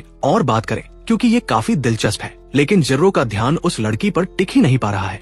वो लगातार मेई की तरफ इशारा मांगने के लिए देखता रहता है और मेई सोचता है कि क्योको को बचाने के लिए जिर्रो ने अब तक जितनी भी मेहनत की है, इस रफ्तार से सब बेकार हो जाएगी। सौभाग्य से क्योको काफी खुले दिल की लड़की है और उसे पता है कि खराब डेट होने के बाद भी खुद को कैसे एंजॉय करना है। वह जिर्रो से पूछती है कि क्या वो उसका खाना ले सकती है, क्योंकि वो खुद खाना नहीं खा रहा है। जिर्रो खुशी खुशी उसे अपना खाना दे देता है। क्योको उसे धन्यवाद देती है, क्योंकि उसे वो डिश बहुत पसंद आती है। ये देखकर जिर्रो और भी ज्यादा घबरा जाता है और आखिरकार मेई को मामला अपने हाथ में लेना पड़ता है। वह तुरंत उस बड़े स्क्रीन के पास जाता है जहां अलग अलग तरह की शार्क दिखाई जा रही होती है। वहां एक आदमी अपनी डेट को इम्प्रेस करने के लिए उसे अलग अलग शार्क के बारे में पूरी जानकारी बता रहा होता है। मेई स्क्रीन पर एक अजीब सा सपोर्ट शार्क सेट कर देता है, जो जिर्रो से कहती है कि वो क्योको को अपने बचपन की कोई कहानी सुनाए। तभी मैनेजर वहां आकर मेई से कहता है कि ग्राहकों को स्क्रीन को छूने की इजाजत नहीं है। लेकिन मेई अपने चार्म से मैनेजर को ही मना लेता है और उसे स्क्रीन इस्तेमाल करने की छूट मिल जाती है। जिर्रो इस इशारे को समझ जाता है और क्योको को बताना शुरू करता है कि वह किसी दूसरे इंसान के हाथ से बना खाना नहीं खा सकता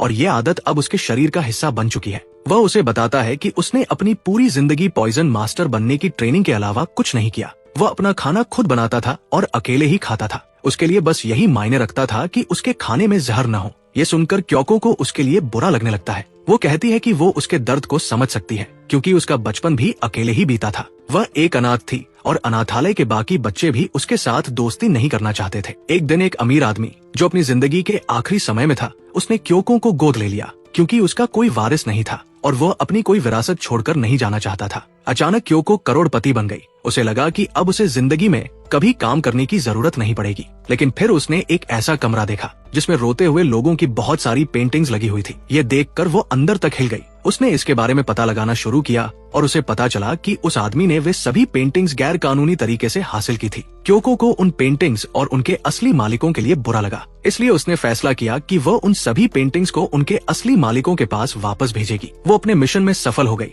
लेकिन जब तक उसने ये काम पूरा किया तब तक उसे विरासत में मिली पूरी दौलत खत्म हो चुकी थी। क्योको जिर्रो को बताती है कि अब वो अपने खर्चे पूरे करने के लिए पार्ट टाइम वेट्रेस का काम करती है। उसे लगता है कि जिर्रो उसकी कहानी सुनकर हंसेगा और उसे बेचारा समझेगा, लेकिन जिर्रो उसकी कहानी से काफी प्रभावित होता है। वो क्योको को बताने लगता है कि आज से पहले उसने ऐसा काम किया था जिसके लिए जिंदगी में पहली बार लोगों ने उसे धन्यवाद दिया था। वो कहता है कि अगर क्योको नहीं होती तो शायद उसे ऐसा मौका कभी नहीं मिलता, और क्योको तो यह काम पहले से ही करती आ रही है, इसलिए उसके लिए क्योको अब तक मिली सबसे शानदार इंसान है। ये सुनकर क्योको भावुक हो जाती है और उसके दिमाग में तो जैसे शादी की घंटियां बजने लगती हैं। जिर्रो उसे रोते हुए देखकर घबरा जाता है और पूछता है कि क्या उसने कुछ गलत कह दिया, लेकिन क्योको कहती है कि इससे पहले किसी ने उसकी इस तरह तारीफ नहीं की थी। तभी जिर्रो को मेई की तरफ से एक इशारा मिलता है कि अब मौका है। जिर्रो का दिल तेजी से धड़कने लगता है। वो अपनी शार्क वाली टोपी उतारता है और क्योको से पूछता है कि क्या वो उसके लिए एक काम कर सकती है। क्योको को भी दोनों के बीच की केमिस्ट्री महसूस होने लगती है,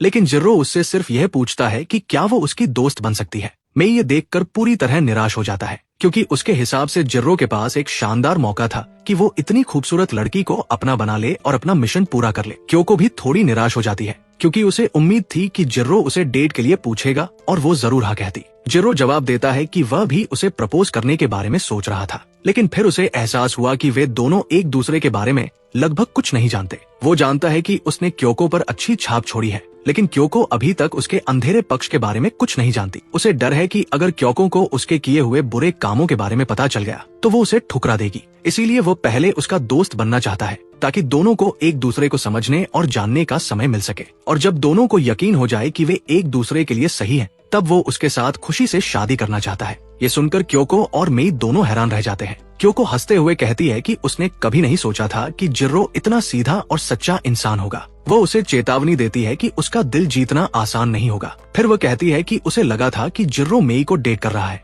जिर्रो जवाब देता है कि मेई सिर्फ उसका डेटिंग सलाहकार है। ये सुनकर क्योको को थोड़ी राहत मिलती है। बाद में जिर्रो क्योको को उसकी कार तक छोड़ने जाता है। क्योको उससे कहती है कि अगर वो दूसरे लोगों के हाथ का खाना नहीं खा सकता तो अगली डेट पर उसे दोनों के लिए खाना बनाना चाहिए। ये सुनकर जिर्रो थोड़ा शर्माने लगता है। क्योको वहाँ से चली जाती है। तभी मेई उसके पास आता है और बताता है कि उसे जिर्रो के लिए एक और काम मिल गया है। इस बार उसे आइयो की बेटी का बॉडीगार्ड बनना है। ये सुनकर जिर्रो घबरा जाता है और कहता है कि ये तो चीटिंग होगी, लेकिन मेई उसे याद दिलाता है कि वो और क्योको अभी सिर्फ दोस्त है और क्योको ही इकलौती लड़की है जिसे वो जानता है, इसलिए जरूरी है कि जिर्रो दूसरी लड़कियों से भी मिले। मेई उसे समझाता है कि उसे अलग अलग लड़कियों से बात करनी चाहिए ताकि वो लड़कियों को भी समझ सके और खुद को भी बेहतर तरीके से जान सके। फिर वह अपने लिए सबसे अच्छा पार्टनर ढूंढ पाएगा। अगले दिन जिर्रो अपने क्लाइंट की सुरक्षा के लिए कॉलेज की फ्रेशर वेलकम पार्टी में पहुंचता है। वह वहाँ खुद को पूरी तरह अलग थलग महसूस करता है। उसने कॉलेज के छात्रों के पार्टी करने और शराब पीने के बारे में सिर्फ सुना था, लेकिन अपनी आंखों से ये सब देखकर वो काफी असहज हो जाता है।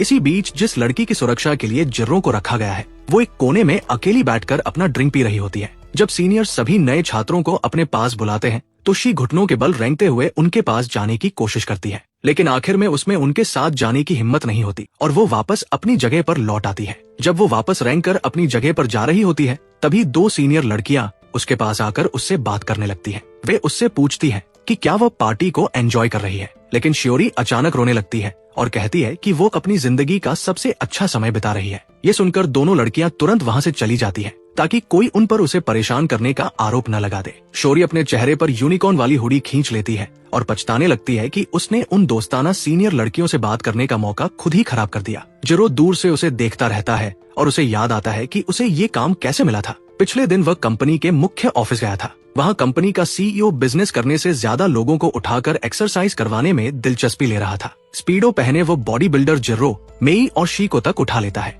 फिर वो बताता है कि उसका भाई, जो शोरी का पिता भी था, उसने इस कंपनी को बिल्कुल शुरुआत से बनाया था। उसकी पिछले साल मौत हो गई थी और उसकी वसीयत के मुताबिक पूरी कंपनी अब शी को मिलने वाली थी। लेकिन उसकी बड़ी बहन इस फैसले से बिल्कुल खुश नहीं थी। वह कंपनी को अपने नाम करने के लिए हर संभव कोशिश कर रही थी। सीईओ कहता है कि उसे ठीक नहीं पता कि उसकी बहन आगे क्या करने वाली है, लेकिन उसने सुना है कि उसने कुछ ऐसे लोगों को काम पर रखा है जिनके पास अजीब तरह की ताकतें हैं। ऐसे लोगों को रोकना आम बॉडीगार्ड्स के बस की बात नहीं है। जिर्रो ने शोरी की सुरक्षा करने का काम स्वीकार कर लिया। शोरी ने बहुत शर्माते हुए अपना परिचय दिया। वहीं मेई ने जिर्रो के लिए एक नकली स्टूडेंट आईडी बना दी ताकि वो बाकी छात्रों के बीच आसानी से घुल मिल सके। अचानक शोरी ने जिर्रो से कहा कि वो उसे एक ड्रिंकिंग पार्टी में लेकर चले। जिर्रो ने उसे बताया कि वहाँ जाना खतरनाक है, लेकिन शोरी ने अपनी मासूम और आंसुओं से भरी आंखों से उसकी तरफ देखा। जिर्रो इतनी मासूमियत के सामने खुद को रोक नहीं पाया। उसने पार्टी में ले जाने के लिए हाँ कर दी। अब शोरी से कहा जाता है कि वो खड़ी होकर सभी के सामने अपना परिचय दे।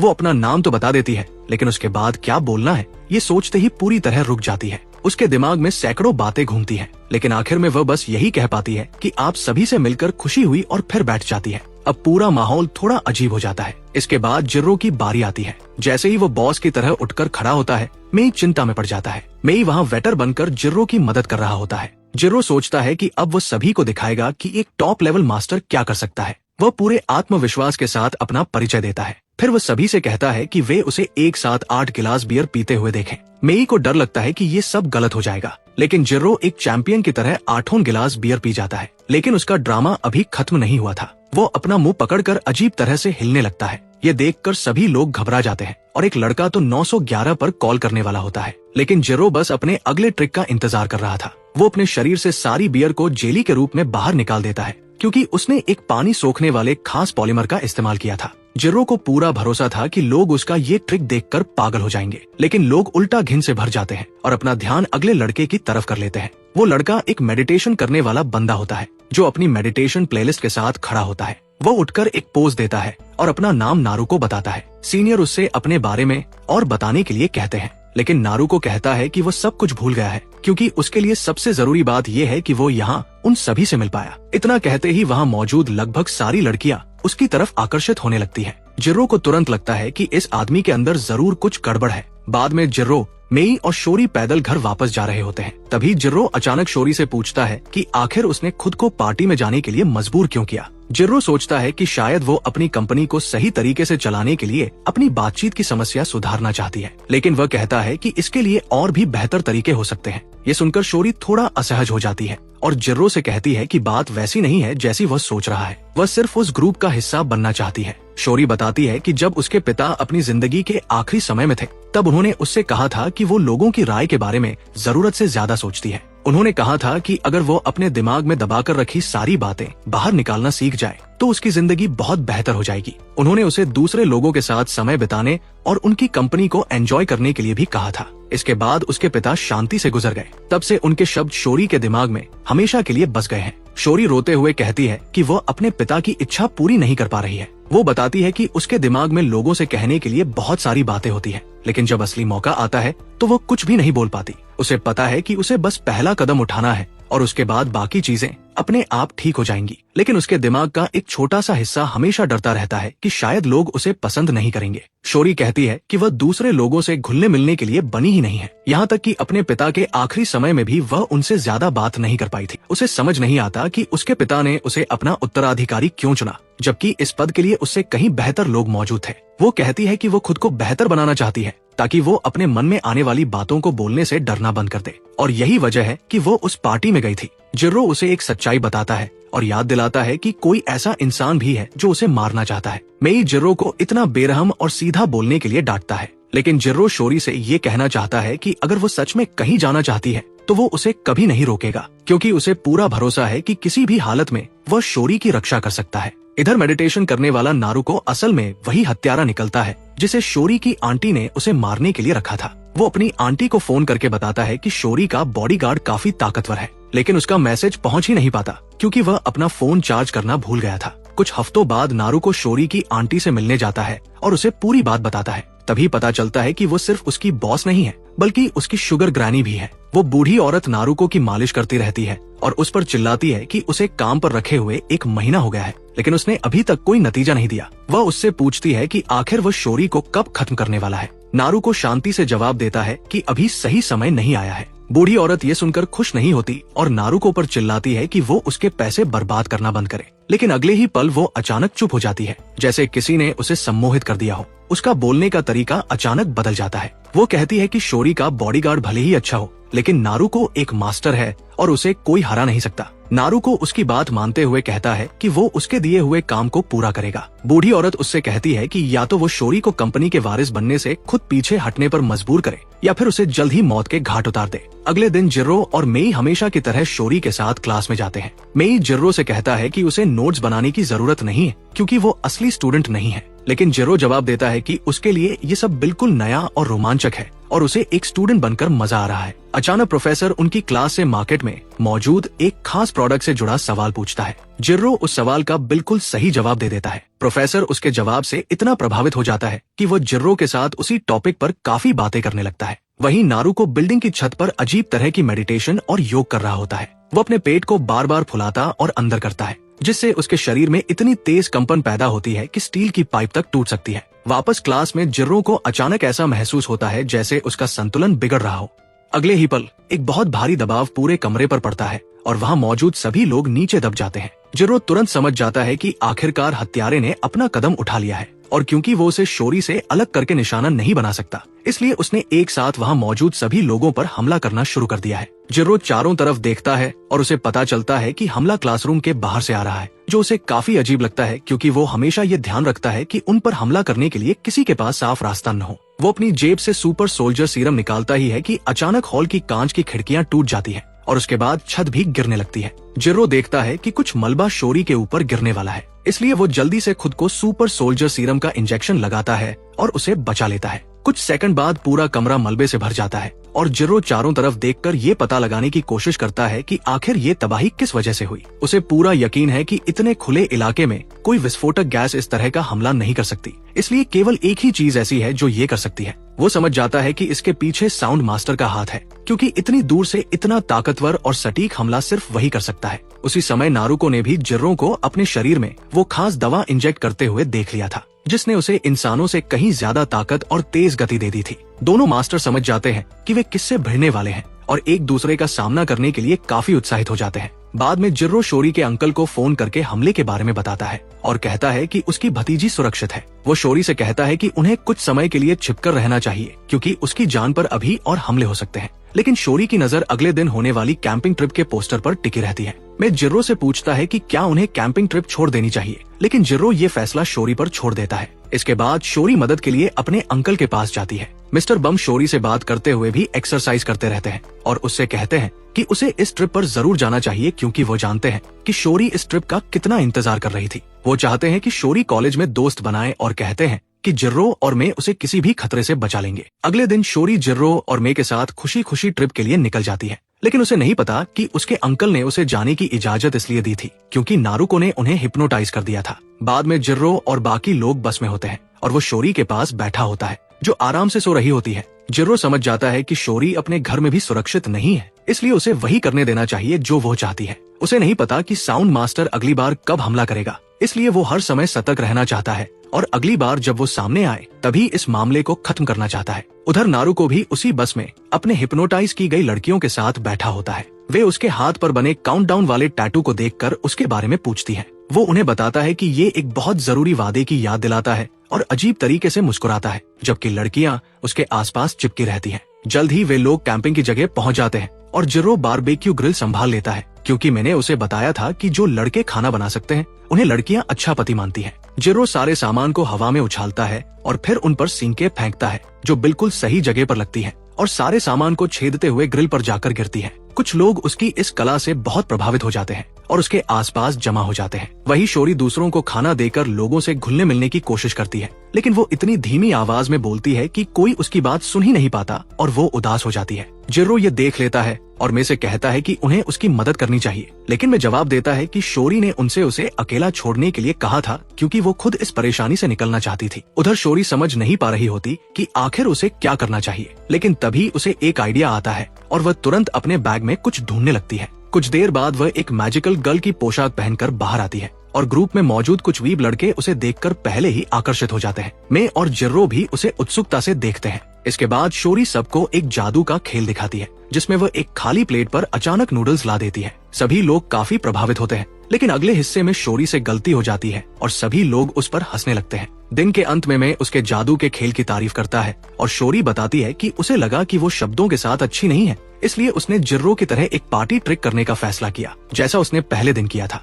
ये सुनकर जिर्रो थोड़ा शर्मिंदा हो जाता है, लेकिन तभी एक सीनियर उन्हें एक डरावनी कहानी सुनाने लगता है। कहानी एक स्थानीय देवता के बारे में थी जो बारिश करवाने के लिए बलि मांगता था, लेकिन बाद में पता चलता है कि ये कहानी असल में एआई से बनाई गई बेकार कहानी थी जिसे सुनाने का मकसद टेस्ट ऑफ करेज शुरू करना था, जिसमें लोगों को जोड़ों में मंदिर तक जाना था। सभी लड़कियां नारुको को ढूंढने लगती हैं ताकि उसके साथ ये टेस्ट पूरा कर सके, लेकिन नारुको पहले ही जंगल में पहुंच चुका होता है और वहां धागों के जाल पर किसी निंजा की तरह दौड़ रहा होता है। वह कहता है कि आज वो शोरी को खत्म करने वाला है। उधर कॉलेज के छात्र टेस्ट ऑफ करेज के लिए इकट्ठा हो जाते हैं और उनका सीनियर उन्हें बताता है कि आम तौर पर मंदिर को उनका लक्ष्य बनाया जाता, लेकिन वहां जाने वाला रास्ता घने जंगल से होकर गुजरता है। वो कहता है कि वे नहीं चाहते कि कोई भालू या भेड़ियों का खाना बन जाए, इसलिए छात्रों को रास्ते में एक फोटो स्टैंड ढूंढना होगा और वहां सेल्फी लेकर ये साबित करना होगा कि वे वहां तक पहुंचे थे। सभी लोग इस बात को लेकर उत्साहित हो जाते हैं, लेकिन जिर्रो को ये सब बच्चों का खेल लगता है। कुछ मिनट बाद वो शोरी के साथ टेस्ट ऑफ करेज पर निकलता है, जबकि शोरी डरते हुए उसका कोट पकड़े रहती है। जिर्रो को याद आता है कि मैंने पहले उससे कहा था कि ये शोरी के करीब आने का उसका सबसे अच्छा मौका हो सकता है, क्योंकि थोड़े खतरे से ज्यादा दो लोगों को कोई चीज करीब नहीं ला सकती। मैंने उसे चिढ़ाते हुए कहा था कि अगर वो इस मौके पर भी कुछ नहीं कर पाया तो शायद उसे पहली चाल चलने का इससे बेहतर मौका कभी नहीं मिलेगा। अचानक शोरी की आवाज सुनकर जिर्रो अपने ख्यालों से बाहर आता है। शोरी अजीब तरीके से उसे धन्यवाद देती है कि वो उसके साथ है। उसे लगता है कि जिर्रो उसके साथ होने से बहुत परेशान होगा, क्योंकि वो हमेशा परेशानी खड़ी करती रहती है। वह कहती है कि अगर वह घर पर ही रहती तो जिर्रो का काम बहुत आसान होता। जिर्रो उससे कहता है कि कोई बात नहीं, क्योंकि वो जहाँ भी जाती वहाँ खतरा उसके साथ ही रहता। फिर वो उससे कहता है कि अपनी सारी परेशानियां भूल जाए और इस ट्रिप का मजा लेने पर ध्यान दे, क्योंकि यही सबके लिए बेहतर होगा। जिर्रो कहता है कि जिंदगी में लोगों को ऐसे मजे करने के ज्यादा मौके नहीं मिलते और शोरी को सिर्फ इसलिए ये मौका नहीं छोड़ना चाहिए क्योंकि कोई उसकी जान लेने के पीछे पड़ा है। वो मुस्कुराते हुए उससे कहता है कि जब हत्यारा सामने आएगा तब वो उसे बचा लेगा। उसकी ये बात शोरी पर असर करने ही लगती है कि तभी वे लोग फोटो वाले कटआउट के पास पहुंच जाते हैं और उसे देखते ही शोरी जोर से चीख पड़ती है। जिर्रो उससे कहता है कि जल्दी से सेल्फी ले लेते हैं, लेकिन उसे ये भी नहीं पता कि सेल्फी स्टिक कैसे चलानी है, जबकि आज के जमाने में छोटे बच्चे भी इसे चला सकते हैं। शोरी खुद सेल्फी लेने के लिए आगे आती है, लेकिन जब वो फोटो देखती है तो जिर्रो के चेहरे की जगह उसे एक अजीब सा निशान दिखाई देता है। वो आसपास देखकर इसके बारे में पूछना चाहती है, लेकिन तभी उसे पता चलता है कि जिर्रो वहाँ है ही नहीं। शोरी घबरा जाती है और जिर्रो को ढूंढते हुए इधर उधर भागने लगती है। आखिरकार उसे एक बहुत बड़े गिरे हुए पेड़ के पास जिर्रो दिखाई देता है। उसे देखकर शोरी को राहत मिलती है, लेकिन तभी अचानक जिर्रो एक टिक टैक टो वाले राक्षस में बदल जाता है और उसकी तरफ दौड़ पड़ता है। शोरी चीखते हुए जितनी तेज भाग सकती है उतनी तेज भागती है और किसी तरह मंदिर तक पहुंच जाती है। ठीक उसी समय जब वो राक्षस उसे पकड़ने वाला होता है, वो मंदिर का दरवाजा बंद कर देती है और सोचती है कि अब वो सुरक्षित है, लेकिन तभी उसकी नजर कमरे के अंदर जाती है और उसे छत से लटकती हुई एक फांसी की रस्सी दिखाई देती है। वो डर और उलझन में पड़ जाती है। तभी अचानक वही राक्षस उसके सामने आ जाता है और उसकी तरफ लड़खड़ाते हुए बढ़ने लगता है। शोरी डर के कारण हिल भी नहीं पाती, लेकिन तभी वह राक्षस उसके मरे हुए पिता का रूप ले लेता है। शोरी को कुछ समझ नहीं आता और फिर उसका पिता उसके लिए एक ड्रिंक निकालता है। वो उससे कहता है कि वो इस मंदिर के देवता के लिए बलि बनने के लिए यहाँ आई है और इसी वजह से वो अपने पिता की आत्मा से बात कर पा रही है। जिर्रो को समझ नहीं आता कि उसे जो दिखाई दे रहा है उस पर भरोसा करना चाहिए या नहीं, लेकिन शोरी अपनी जिज्ञासा को रोक नहीं पाती और अपने पिता से पूछती है कि उन्होंने उसे कंपनी का अगला वारिस क्यों चुना। तभी उसके पिता का चेहरा एक मांस की तरह दो हिस्सों में बंट जाता है और अंदर से उसका रोता हुआ चेहरा दिखाई देता है। वह कहता है कि उसने सिर्फ इसलिए शोरी को अपना वारिस बनाकर गलती की क्योंकि वह उसकी बेटी थी। उसका चेहरा फिर से दो हिस्सों में बंट जाता है। इस बार उसका गुस्से वाला चेहरा सामने आता है और वो शोरी से कहता है कि वो कंपनी संभालने के लायक नहीं है। शोरी का दिमाग अब अपनी हद तक पहुंच चुका होता है। इसके बाद उसके पिता का चेहरा फिर से टूटता है और इस बार वो एक डरावने और इंसान जैसे न दिखने वाले रूप में बदल जाता है। वो शोरी से कहता है कि वो कभी किसी की उम्मीदों पर खरी नहीं उतर सकती, इसलिए उसे अब हार मान लेनी चाहिए। उसकी बातें शोरी को इतना तोड़ देती हैं कि वो ये मानने लगती है कि वो बेकार है और उसके बिना दुनिया बेहतर होगी। वो फांसी की रस्सी की तरफ बढ़ती है और जो टिक टैक टो वाला राक्षस उसके पिता बनने का नाटक कर रहा था, वो खुश होता है कि शोरी खुद को मारने वाली है। लेकिन जैसे ही शोरी रस्सी को अपनी गर्दन के चारों तरफ डालती है, उसके अंदर कुछ बदल जाता है। वो चिल्लाकर कहती है कि वो खुश है कि इस ट्रिप में वो लोगों के चेहरों पर मुस्कान ला पाई। वो रस्सी फेंक देती है और दरवाजे की तरफ भागती है। वो कहती है कि शायद वो कभी इतनी मजबूत न बन पाए, लेकिन फिर भी वो खुद को बेहतर बनाना चाहती है। वह दरवाजा खोलकर बाहर छलांग लगा देती है और कसम खाती है कि कोई उसे रोक नहीं सकता। लेकिन अगले ही पल उसे पता चलता है कि वो बुरी तरह फंस चुकी है। उसने गलत दरवाजे से छलांग लगा दी थी और अब वो सैकड़ों फीट नीचे बहती नदी में गिर रही थी। शोरी घबरा जाती है क्योंकि वह गुरुत्वाकर्षण के खिलाफ नहीं जीत सकती। वो बचने का कोई रास्ता सोचती है और उसे याद आता है कि उसके पास एक छाता है। वह छाते को पैराशूट की तरह इस्तेमाल करने की कोशिश करती है,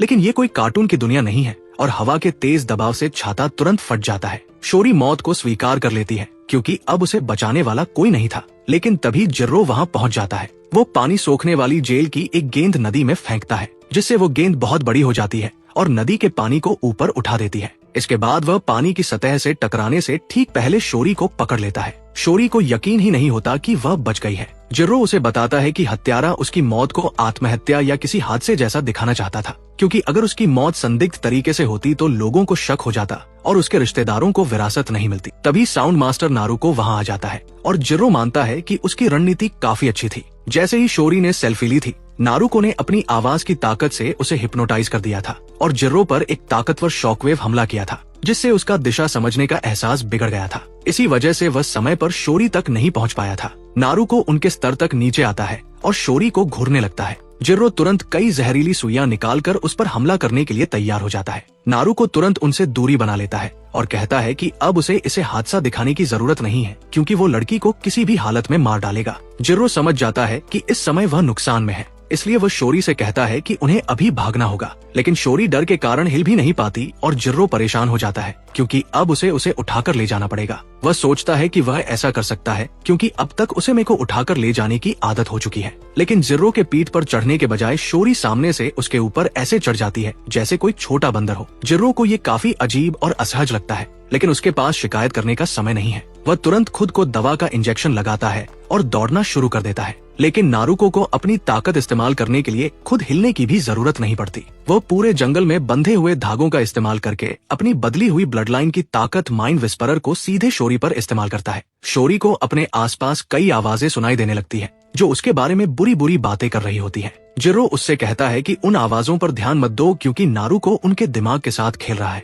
उधर साउंड मास्टर अपनी मसाज चेयर पर आराम से बैठा रहता है और उन धागों की मदद से जिर्रो की लोकेशन पर नजर रखता है। अब वह ये भी समझ चुका है कि जिर्रो जहर को अपने शरीर में लेकर अपनी ताकत बढ़ा सकता है। दूसरी तरफ जिर्रो शोरी को अपने एयरपॉड्स दे देता है ताकि वो उन फुसफुसाती आवाजों को न सुन सके। लेकिन शोरी के पास इससे भी बेहतर आइडिया होता है। किसी वजह से उसके पास एक जैसे 2 नॉइस कैंसलिंग हेडफोन होते हैं और वो जिर्रो से कहती है कि ये बाहर की आवाजों को भी रोक सकते हैं और दोनों इनकी मदद से एक दूसरे से बात भी कर सकते हैं। जिर्रो को बिल्ली के कान वाले हेडफोन पहनने का आइडिया बिल्कुल पसंद नहीं आता, लेकिन वह सोचता है कि नारुको की चाल से बचने के लिए ये काम कर सकता है। नारुको भी ये देख लेता है और हमला करने का फैसला करता है। उसे पूरा भरोसा होता है कि जिर्रो इस हमले से बच नहीं पाएगा क्योंकि इस समय उसके कान बंद है। लेकिन जिर्रो हवा में होने वाली हल्की कंपन को अपनी त्वचा से महसूस कर लेता है और सोनिक ब्लेड से बच जाता है। ये देखकर नारुको भी हैरान रह जाता है। जिर्रो लगातार उसके हमलों से बचता रहता है तो नारुको अपना ध्यान सीधे अपने असली निशाने पर लगा देता है। वो अपनी ताकत से शोरी के हेडफोन को कंपन करने लगता है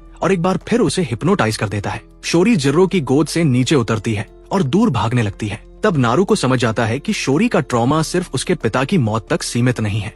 वह एक डरावनी मुस्कान देता है और सोचता है कि वो शोरी के पुराने दर्द और डर का इस्तेमाल करके उसके हौसले को बार बार तोड़ेगा। वह शी के अंकल का एक बहुत बड़ा भ्रम उसके सामने बना देता है, जो कल्पना में भी एक्सरसाइज कर रहे होते हैं। वह शी से कहता है कि वो उसके लिए एक बोझ है और उसने ही उसे यहाँ भेजा है ताकि हत्यारा उसे आसानी से मार सके। हिप्नोटाइज हुई शोरी उसकी बात पर विश्वास कर लेती है, लेकिन तभी जिर्रो उसके भ्रम के अंदर पहुंच जाता है और उस विशाल बॉडी बिल्डर को लात मारकर बेहोश कर देता है। वो शोरी से कहता है कि उसके अंकल ने उससे पहले उसकी सुरक्षा के लिए दर्जनों लोगों को रखा था और उन सभी के बेकार होने की वजह से उन्होंने बहुत सारा पैसा गंवाया। उन्होंने सिर्फ इसलिए उस पर इतना भरोसा किया क्योंकि उसके एक पुराने क्लाइंट ने उसकी काबिलियत की तारीफ करते हुए एक लंबा लेख लिखा था। जिर्रो शोरी से कहता है कि उसके अंकल उससे सच में बहुत प्यार करते हैं और उसकी परवाह करते हैं और उसके जैसा इंसान उसे कभी अकेला नहीं छोड़ेगा। शोरी उसकी बात पर विश्वास कर लेती है और भ्रम से बाहर निकल आती है, लेकिन बाहर आते ही बेहोश हो जाती है। पता चलता है कि जिर्रो ने अपने जहर की मदद से नारुको के बनाए भ्रम को हैक कर दिया था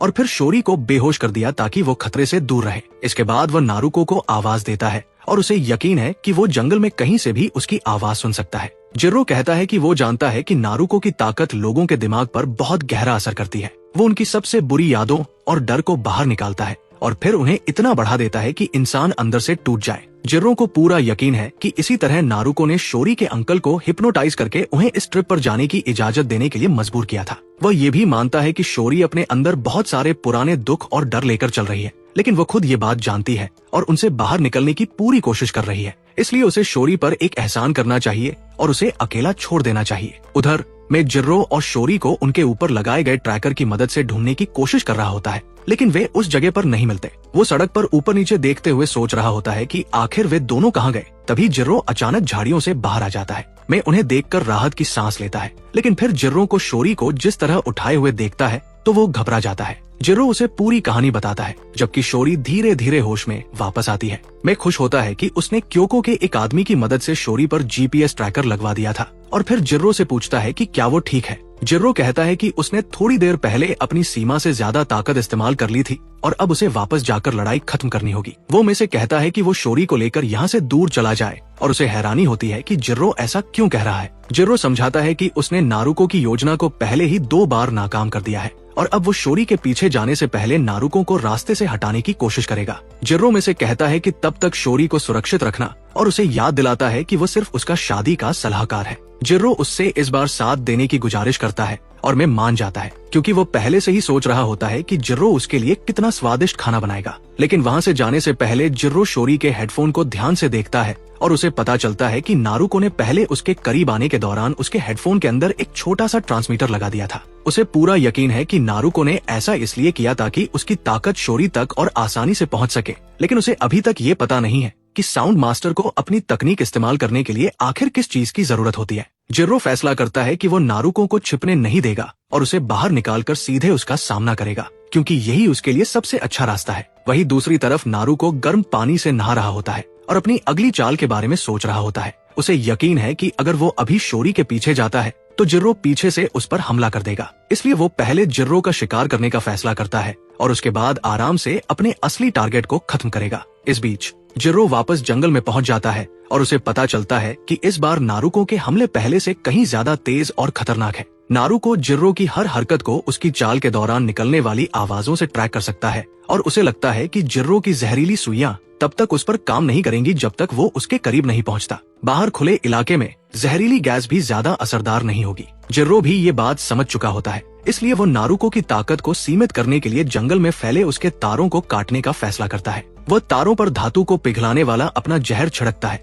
लेकिन वो जहर तारों से टकराकर वापस उछल जाता है, क्योंकि वे तार बहुत तेज गति से कंपन कर रहे होते हैं और कोई भी तरल उन पर टिक नहीं सकता। अचानक जंगल में तेज हवाएं चलने लगती हैं और नारुको इन हवाओं का इस्तेमाल अपनी सबसे खतरनाक तकनीक शुरू करने के लिए करता है। वो बेहद ताकतवर साउंड वेव्स बनाता है जो एक बहुत बड़े राक्षस का रूप ले लेती है और जिर्रो उसके जबरदस्त हमलों से बस बचता रहता है। लेकिन तभी जिर्रो के दिमाग में एक आइडिया आता है और वो आसपास के पेड़ों में एक खास केमिकल इंजेक्ट कर देता है जिसे उसने खुद बनाया था। नारुको का विशाल राक्षस उसी समय जिर्रो पर हमला करता है, लेकिन अचानक वो रुक जाता है और साउंड मास्टर हैरान रह जाता है। वो अपने बाथटब से बाहर कूदता है और जिर्रो की तरफ भागता है, सोचते हुए कि उसने साउंड वेव से बने उसके राक्षस को आखिर रोक कैसे दिया। उसे महसूस होता है कि उसके तार अभी भी सही सलामत है, जिसका मतलब है कि उसकी ताकत को काम करना चाहिए। लेकिन जैसे ही वो जिर्रो के पास पहुंचता है, वो देखता है कि उसके आसपास के पेड़ असामान्य रूप से बहुत बड़े और टेढ़े मेढ़े हो चुके हैं और उन्होंने उसके विशाल राक्षस को आगे बढ़ने से रोक दिया है। नारुको समझ नहीं पाता कि आखिर हो क्या रहा है। तब जिर्रो समझाता है कि उसकी दवा पौधों को बहुत तेजी से बढ़ा देती है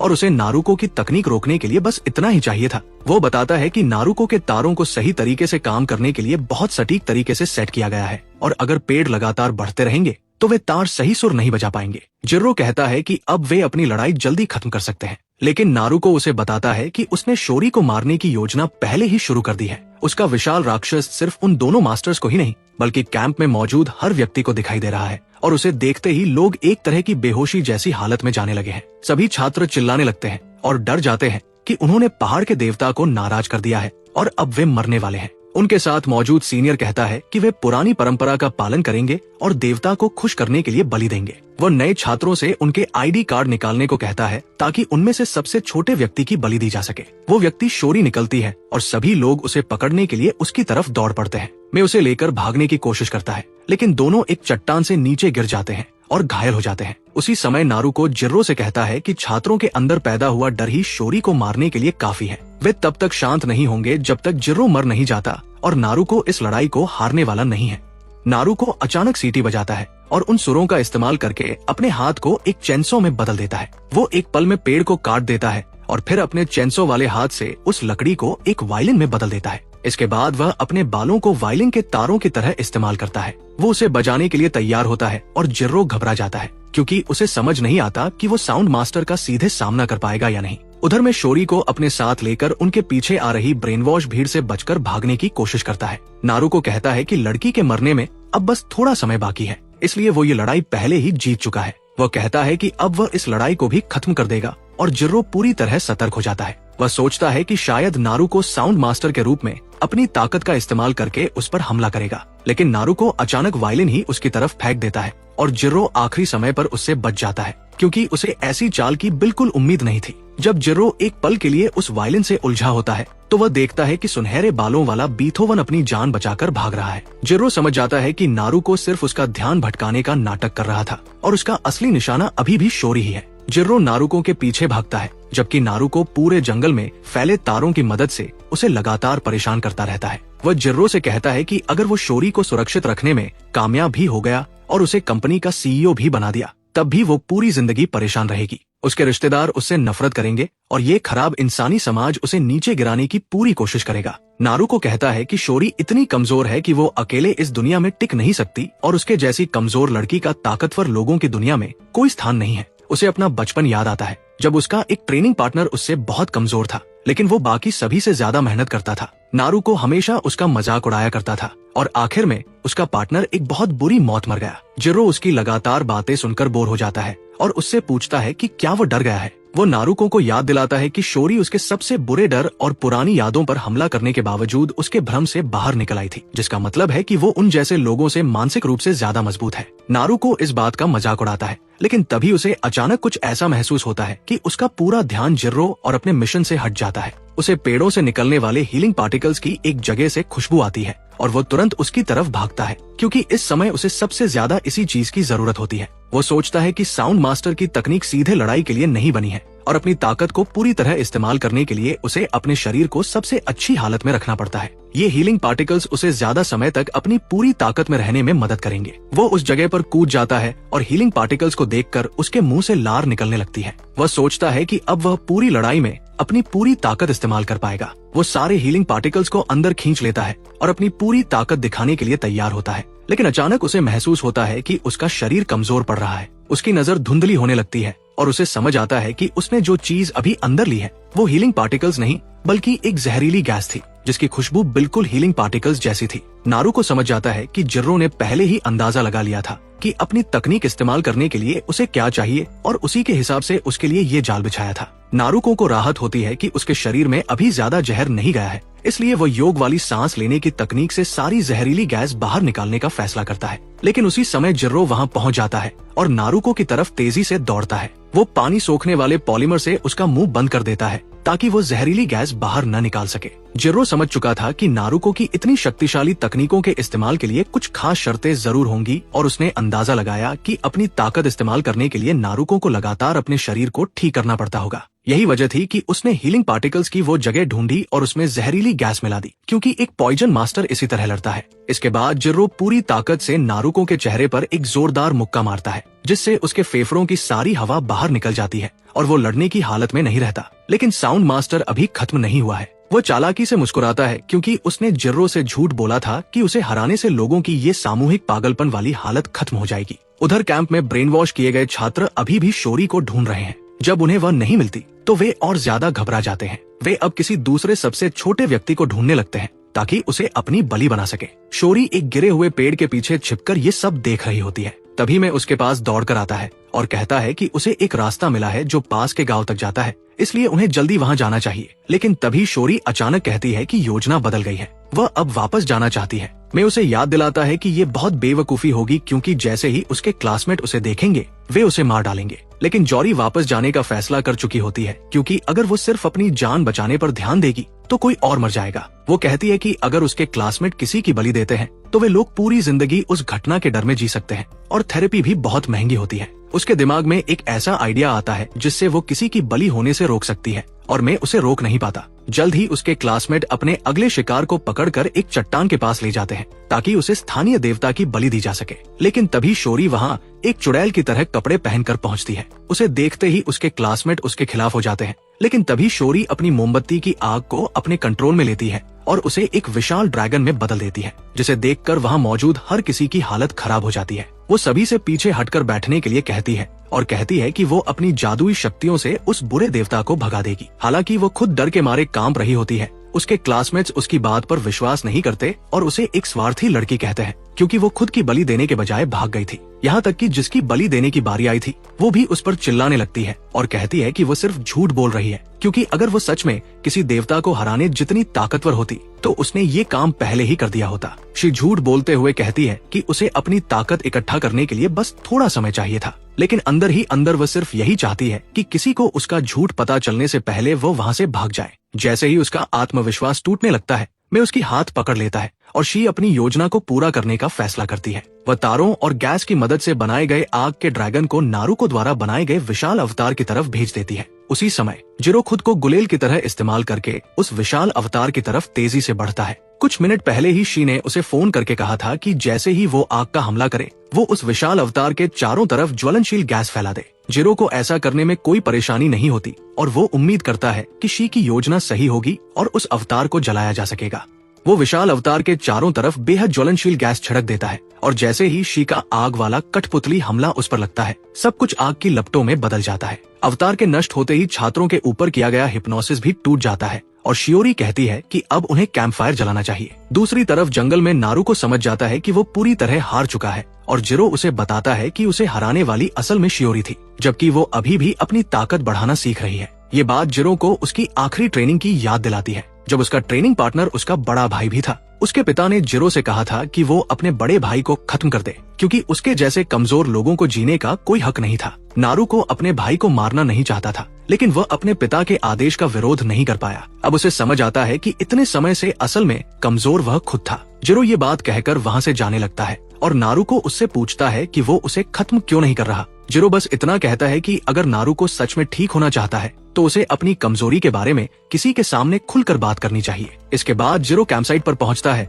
और वहां लोगों को कैंपफायर के आसपास नाचते देखकर हैरान रह जाता है, क्योंकि उसने कैंपफायर के बारे में सिर्फ कहानियों में सुना था। शोर ने उसके लिए धन्यवाद के तौर पर एक गिफ्ट भी तैयार किया होता है, लेकिन जब वो अपने छोटे से बैग से कैंडी बनाने का एक बहुत बड़ा सेट निकालती है जो उसके छोटे बैग में फिट होना ही नहीं चाहिए था, तो जिरो इतना हैरान हो जाता है कि प्रोफेसर के साथ जमीन पर गिर जाता है। मैं उससे पूछता है कि क्या वो जरूरत से ज्यादा रिएक्ट नहीं कर रहा, तो जिरो बताता है कि वो कैंडी बनाने का सेट पूरी दुनिया में सबसे बड़ा है। अगली सुबह सभी लोग उठते हैं, लेकिन पिछली रात की उनकी यादें धुंधली होती हैं। उन्हें लगता है कि उन्होंने एक सपना देखा था जिसमें शी ने एक राक्षस से लड़ाई की थी और ये सब जिरो द्वारा बनाई गई एक दवा की वजह से हुआ था। जल्द ही शी का अंकल उसे लेने आता है और हेलीकॉप्टर पर भी चिनअप्स करते हुए दिखाई देता है। हेलीकॉप्टर के अंदर शी हर चीज के लिए जिरो को धन्यवाद देती है और उसके सिर पर हाथ फेरने की कोशिश करती है, लेकिन जिरो अपने तेज रिफ्लेक्स से खुद को बचा लेता है। वो उससे पूछता है कि वो ऐसा क्यों कर रही है, तो शी बताती है कि उसने अपने पिता से दूसरे लोगों के सिर पर हाथ फेरने की आदत सीखी है। मैं उसे जिरो के सिर पर हाथ फेरने की इजाजत दे देता है और खुद वीडियो रिकॉर्ड करता है,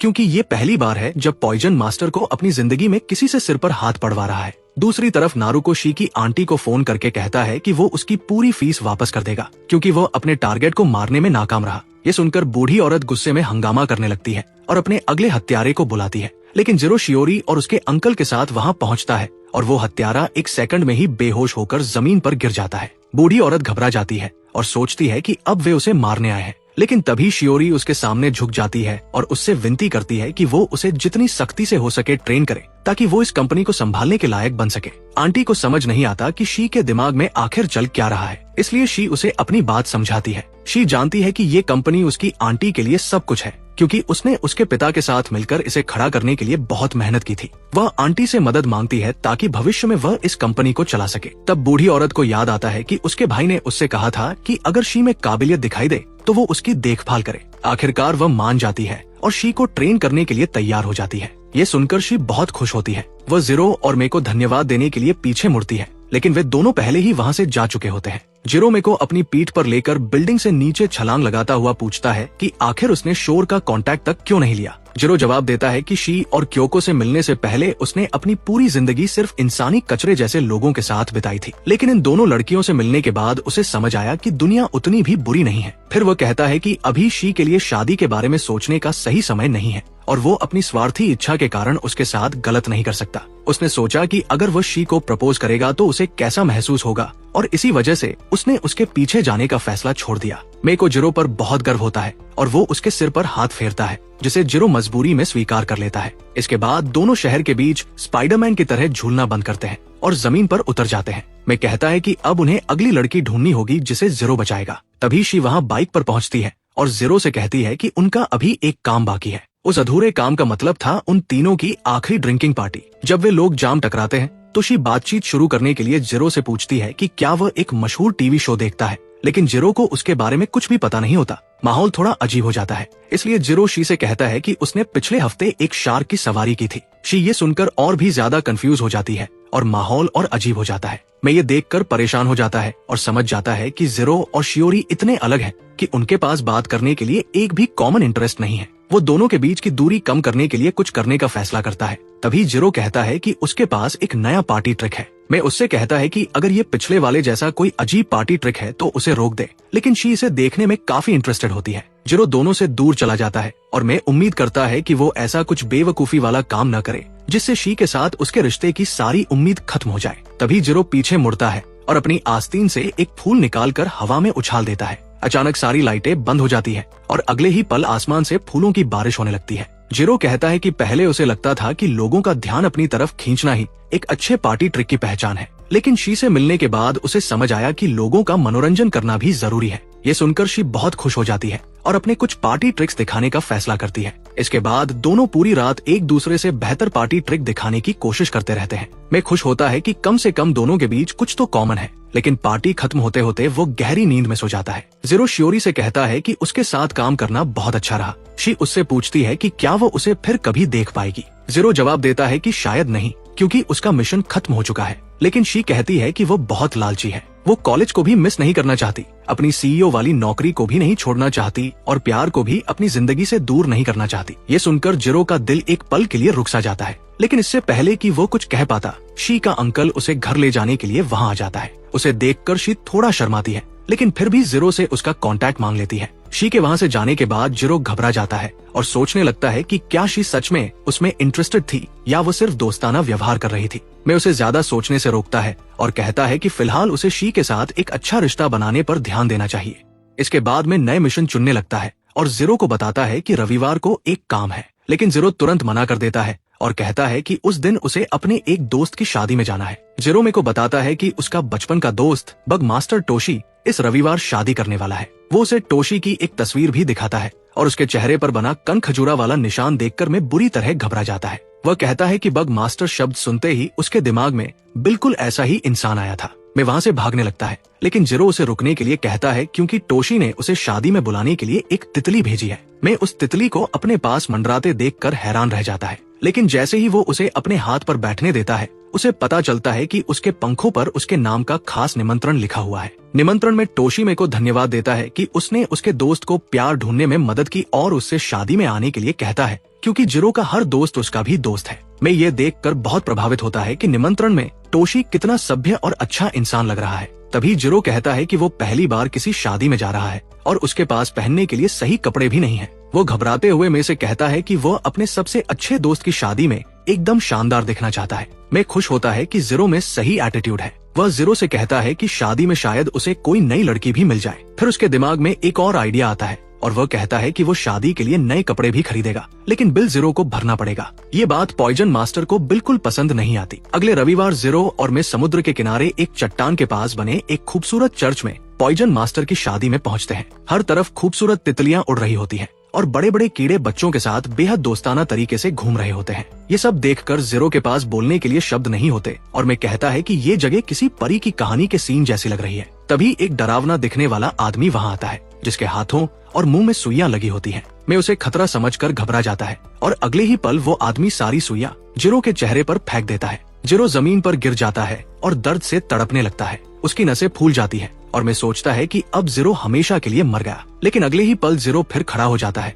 और पहले से भी ज्यादा फ्रेश दिखता है। सुई वाला आदमी उसके पास आता है और कहता है कि जीरो बहुत थका हुआ लग रहा था, इसलिए उसने उसे बेहतर महसूस कराने के लिए थोड़ी सी एक्यूपंक्चर तकनीक इस्तेमाल की। जीरो अपने चेहरे पर अभी भी लगी सुइयों के साथ उसे पैसों का एक बंडल देता है और मैं से उसका परिचय कराता है। वो बताता है कि ये सुई मास्टर सुनागी है और उसका एक और पुराना दोस्त है। पैसे लेने के बाद सुनागी अपने 3 बेटों की तरफ मुड़ता है, जिनके बाल भी उसके जैसे खड़े हुए हैं और जिनका स्वभाव भी काफी मजेदार है। वो उन्हें बताता है कि अब उनके पास अगले हफ्ते डिज्नीलैंड जाने के लिए पैसे हैं और तीनों बच्चे खुशी से उस पर टूट पड़ते हैं। मैं ये देखकर हैरान होता है कि सुनागी एक अच्छा पिता भी है। वह ये भी जानता है कि सुनागी जीरो का मैरिज एडवाइजर है। वो उसे चिढ़ाता है क्योंकि जीरो के लिए कोई लड़की ढूंढना कितना मुश्किल है, ये वो अच्छी तरह जानता है। तभी 2 ड्रैगन फ्लाई एक स्पीकर उठाकर सभी को बताते हैं कि दुल्हा और दुल्हन आ रहे हैं। इसके बाद टोशी अपनी दुल्हन को एक विशाल तितली के जरिए वहां लाता है। जब टोशी बताना शुरू करता है कि उसकी और उसकी पत्नी की पहली मुलाकात कैसे हुई थी, तब जीरो अपनी यादों में खो जाता है।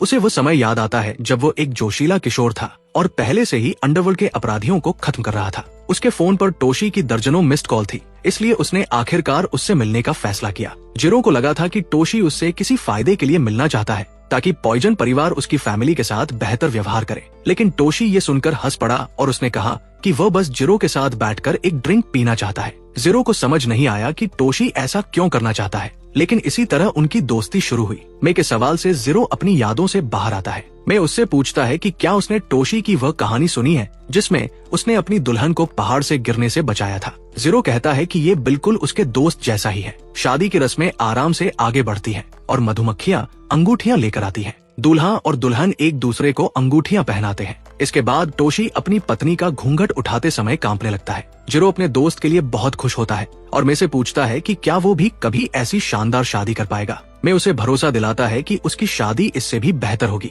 क्योंकि वो उसकी मदद करने के लिए मौजूद है। इसके बाद टोशी और उसकी पत्नी मेहमानों का अभिवादन करते हुए आगे बढ़ते हैं। उन्हें पता नहीं होता कि कुछ लोग उनकी खुशी से बहुत जल रहे हैं। जीरो भी यह बात नोटिस कर लेता है, लेकिन तुरंत कुछ नहीं करता। हालांकि जब वो खाना खा रहा होता है तभी एक गुलाबी मकड़ी उसके कंधे पर कूद जाती है और जीरो तुरंत सतर्क हो जाता है। मैं उसे रुकने के लिए कहता है क्योंकि अब उसे एक भाषण देना है, लेकिन जीरो उससे कहता है कि वो उसकी जगह भाषण संभाले। जीरो बाहर भागता है और किसी तरह गुलाबी मकड़ी जूलिया से बात करता है। जूलिया टोशी की पार्टनर है और चाहती है कि उसका खास दिन बिना किसी परेशानी के पूरा हो। दूसरी तरफ टोशी का दुश्मन अपने किराए के भाड़े के सैनिकों से कहता है कि वे सभी रास्तों से अंदर घुसें और जो भी दिखे उसे मार दें। वो उन्हें आदेश देता है कि जैसे ही बग मास्टर और उसके दोस्त जवाबी हमला करना शुरू करें, वे भाग जाएं। इसके बाद वह खुद सीधे दुल्हन पर हमला करेगा, लेकिन जैसे ही वो अपना खतरनाक प्लान समझा रहा होता है, उसके भाड़े के सैनिक एक एक करके गायब होने लगते हैं। जब हमलावर पीछे मुड़कर देखता है तो उसे अपने सभी सैनिक मकड़ी के जाल में फंसे दिखाई देते हैं और उनके सामने जीरो खड़ा होता है। स्कारफेस थोड़ा निराश होकर कहता है, जब आप फाइवर से भाड़े के सैनिक रखते हैं तो यही होता है। इसके बाद वह अपना प्लान बदलता है और खुद इस परेशानी को खत्म करने का फैसला करता है। वह तुरंत जीरो की तरफ ढेर सारे बम फेंकता है और चारों तरफ आग की एक भूल भुलैया बना देता है। स्कारफेस हंसते हुए कहता है कि वो ये हमला भागने वाले मेहमानों के लिए बचा कर रख रहा था, लेकिन जीरो की गलती है कि वो इतना आसान टारगेट बन गया। इसके बाद वो टोशी को गालियां देने लगता है और कहता है कि टोशी के आने से पहले वो अपनी बेवकूफ और बोरिंग जिंदगी में बिल्कुल खुश था। स्कारफेस पहले एक बेरोजगार आदमी था जो अपना पूरा समय कमरे में बिताता था। उसे किसी चीज की परवाह नहीं थी और उसके ऊपर बहुत सारा कर्ज भी था। कर्ज चुकाने के लिए उसने एक कठपुतली मास्टर से अपने शरीर में बदलाव करवाया और एक हत्यारा बन गया जिसके हाथों, पैरों और सिर में बम लगाए गए थे। उसे अपने टारगेट को खत्म करने और उनके साथ खुद भी आग में मरने का आदेश दिया जाता था। स्कारफेस अपने हाथों में लगे बमों का बिना किसी डर के इस्तेमाल करता था। पहली बार उसे ऐसा महसूस हुआ कि वो सच में जीने के लिए उत्साहित है, भले ही इस दौरान उसके हाथ भी चले गए। लेकिन जब टोशी उसकी जिंदगी में आया तो उसके अंदर की वो खुशी खत्म हो गई। उस समय तक स्कारफेस अपने हाथ और पैर दोनों खो चुका था, लेकिन टोशी ने उसे हमला करने का सबसे अच्छा मौका दिया और उसे गले लगा लिया। स्कारफेस अपने सिर में लगे बम को दांत पीसकर फोड़ने के लिए तैयार था, लेकिन जैसे ही उसने ऐसा किया कुछ नहीं हुआ। उसके मुंह से एक छोटी सी ततैया बाहर निकली और टोशी ने उसे बताया कि उसने उसके सिर का बम निकाल दिया है ताकि उसे हर समय मौत के डर में न जीना पड़े। उस दिन के बाद से स्कारफेस के मन में उस आदमी के खिलाफ गुस्सा भर गया जिसने उसकी जिंदगी का वह रोमांच छीन लिया था। अब वह टोशी को वहीं चोट पहुंचाना चाहता था जहां उसे सबसे ज्यादा दर्द हो। इस मिशन के लिए कठपुतली मास्टर ने उसे नए हाथ और पैर दिए थे। स्कारफेस सोचता है कि अगर जिरो को खत्म कर दिया जाए तो उसे सीधे चर्च की तरफ जाना चाहिए, लेकिन जब उसके पिछले हमले की आग शांत होती है तो उसे जिरो बिल्कुल सुरक्षित दिखाई देता है, क्योंकि उसे मकड़ी के रेशम की एक मोटी परत ने बचा लिया था। जिरो मे के साथ अपनी कॉल खत्म करता है और उसे बताता है कि भाषण में क्या कहना है। इसके बाद वह स्कारफेस की तरफ ध्यान देता है और कहता है कि टोशी के खिलाफ कोई अच्छा इंसान बदला नहीं रख सकता, इसलिए उसके लिए ये लड़ाई काफी आसान होगी। उधर में स्टेज पर जाता है और सबको बताता है कि जिरो को घबराहट की वजह से पेट में दर्द हो गया है, इसलिए वो उसकी जगह भाषण देगा।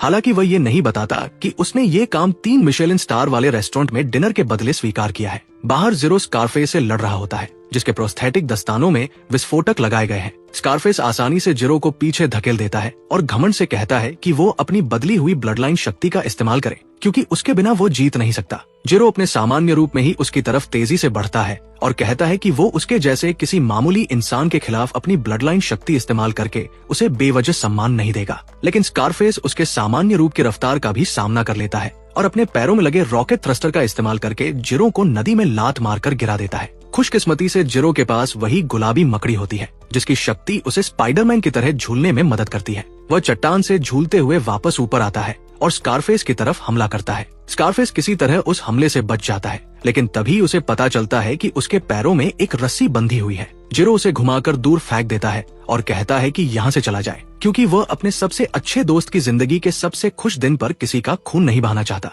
लेकिन कठपुतली मास्टर लगातार पूरी स्थिति पर नजर रख रहा होता है। वह स्कारफेस को खुद को उड़ाने और अपने साथ बग मास्टर को भी खत्म करने का आदेश देता है। वह स्कारफेस के प्रोस्थेटिक अंगों की लिमिट हटा देता है, जिससे स्कारफेस आयरन मैन की तरह बहुत तेज रफ्तार से चर्च की तरफ उड़ने लगता है। जिरो उसके पीछे भागता है, लेकिन उसे समझ आता है कि वो इतनी तेज नहीं है कि उसे रोक सके। उधर स्कारफेस चर्च तक पहुंच जाता है और टोशी को उड़ाने के लिए तैयार हो जाता है, लेकिन जैसे ही वो टोशी की चमकती हुई मुस्कान देखता है, उसका सारा गुस्सा अचानक कमजोर पड़ जाता है। वो सोचता है कि कोई ऐसा इंसान जो अंडरवर्ल्ड में उससे भी ज्यादा गहराई तक पहुंच चुका है, वो किसी दुश्मन को इतनी सावधानी और प्यार से गले कैसे लगा सकता है। टोशी की अच्छाई उसके दिल में भरी सारी नफरत को खत्म कर देती है और स्कारफेस आसमान की तरफ उड़ जाता है। वो कठपुतली मास्टर के चर्च को उड़ाने के आदेश को नजरअंदाज कर देता है। जब वो बादलों के बहुत ऊपर पहुंच जाता है तो वह अपने प्रोस्थेटिक हाथ पैरों को अलग अलग दिशाओं में फेंक देता है, जैसे ये बग मास्टर के लिए शादी का तोहफा हो। उधर चर्च में अपना भाषण खत्म करता है और उसी समय स्कारफेस के प्रोस्थेटिक अंग हवा में फट जाते हैं।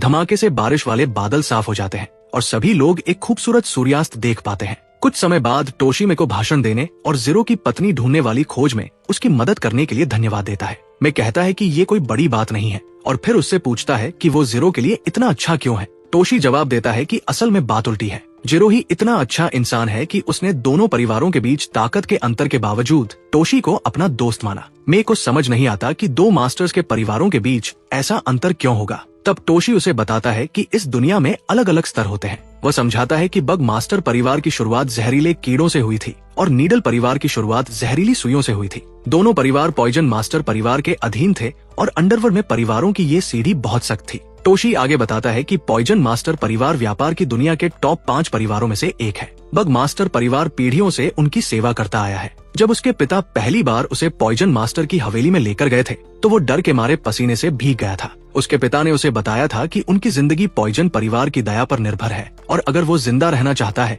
तो उसे बिना कोई सवाल पूछे उनकी हर बात माननी होगी। यही वो समय था जब टोशी पहली बार जिरो से मिला था, जिसे अभी अभी पॉइजन परिवार का उत्तराधिकारी बनाया गया था। टोशी के पिता ने अपने बेटे को जिरो से मिलवाया और उससे कहा कि वह जिरो को एक ऐसे कीड़े की तरह समझे जिसका जीवन में एकमात्र काम उसकी सेवा करना है। लेकिन जिरो चुपचाप वहाँ से चला गया और बस इतना कहा कि टोशी कोई कीड़ा नहीं है, यही बात टोशी को समझाती है कि ज़ीरो बाकी मास्टर्स जैसा राक्षस नहीं है, उसके अंदर कहीं न कहीं एक अच्छा इंसान मौजूद है। टोशी अपनी यादों की ये कहानी खत्म करते हुए में से कहता है कि परिवारों के बीच इतने अंतर होने के बावजूद ज़ीरो उसकी शादी में आया, यही उसकी असली अच्छाई है। तभी नीडल मास्टर भी वहाँ आ जाता है और अचानक मे के सामने झुक जाता है। टोशी भी उसके साथ झुकता है और दोनों में से ज़ीरो के लिए पत्नी ढूंढने में मदद करने की विनती करते हैं, भले ही ये काम बेहद मुश्किल हो। मैं जवाब देता है कि वो जानता है कि ज़ीरो बहुत अच्छा इंसान है और वो उसके लिए एक अच्छी पत्नी जरूर ढूंढने में मदद करेगा। कुछ देर बाद ज़ीरो चर्च में वापस आता है और ये देखकर हैरान रह जाता है कि मैं उसके दोस्तों के साथ कितनी अच्छी तरह घुल मिल गया है।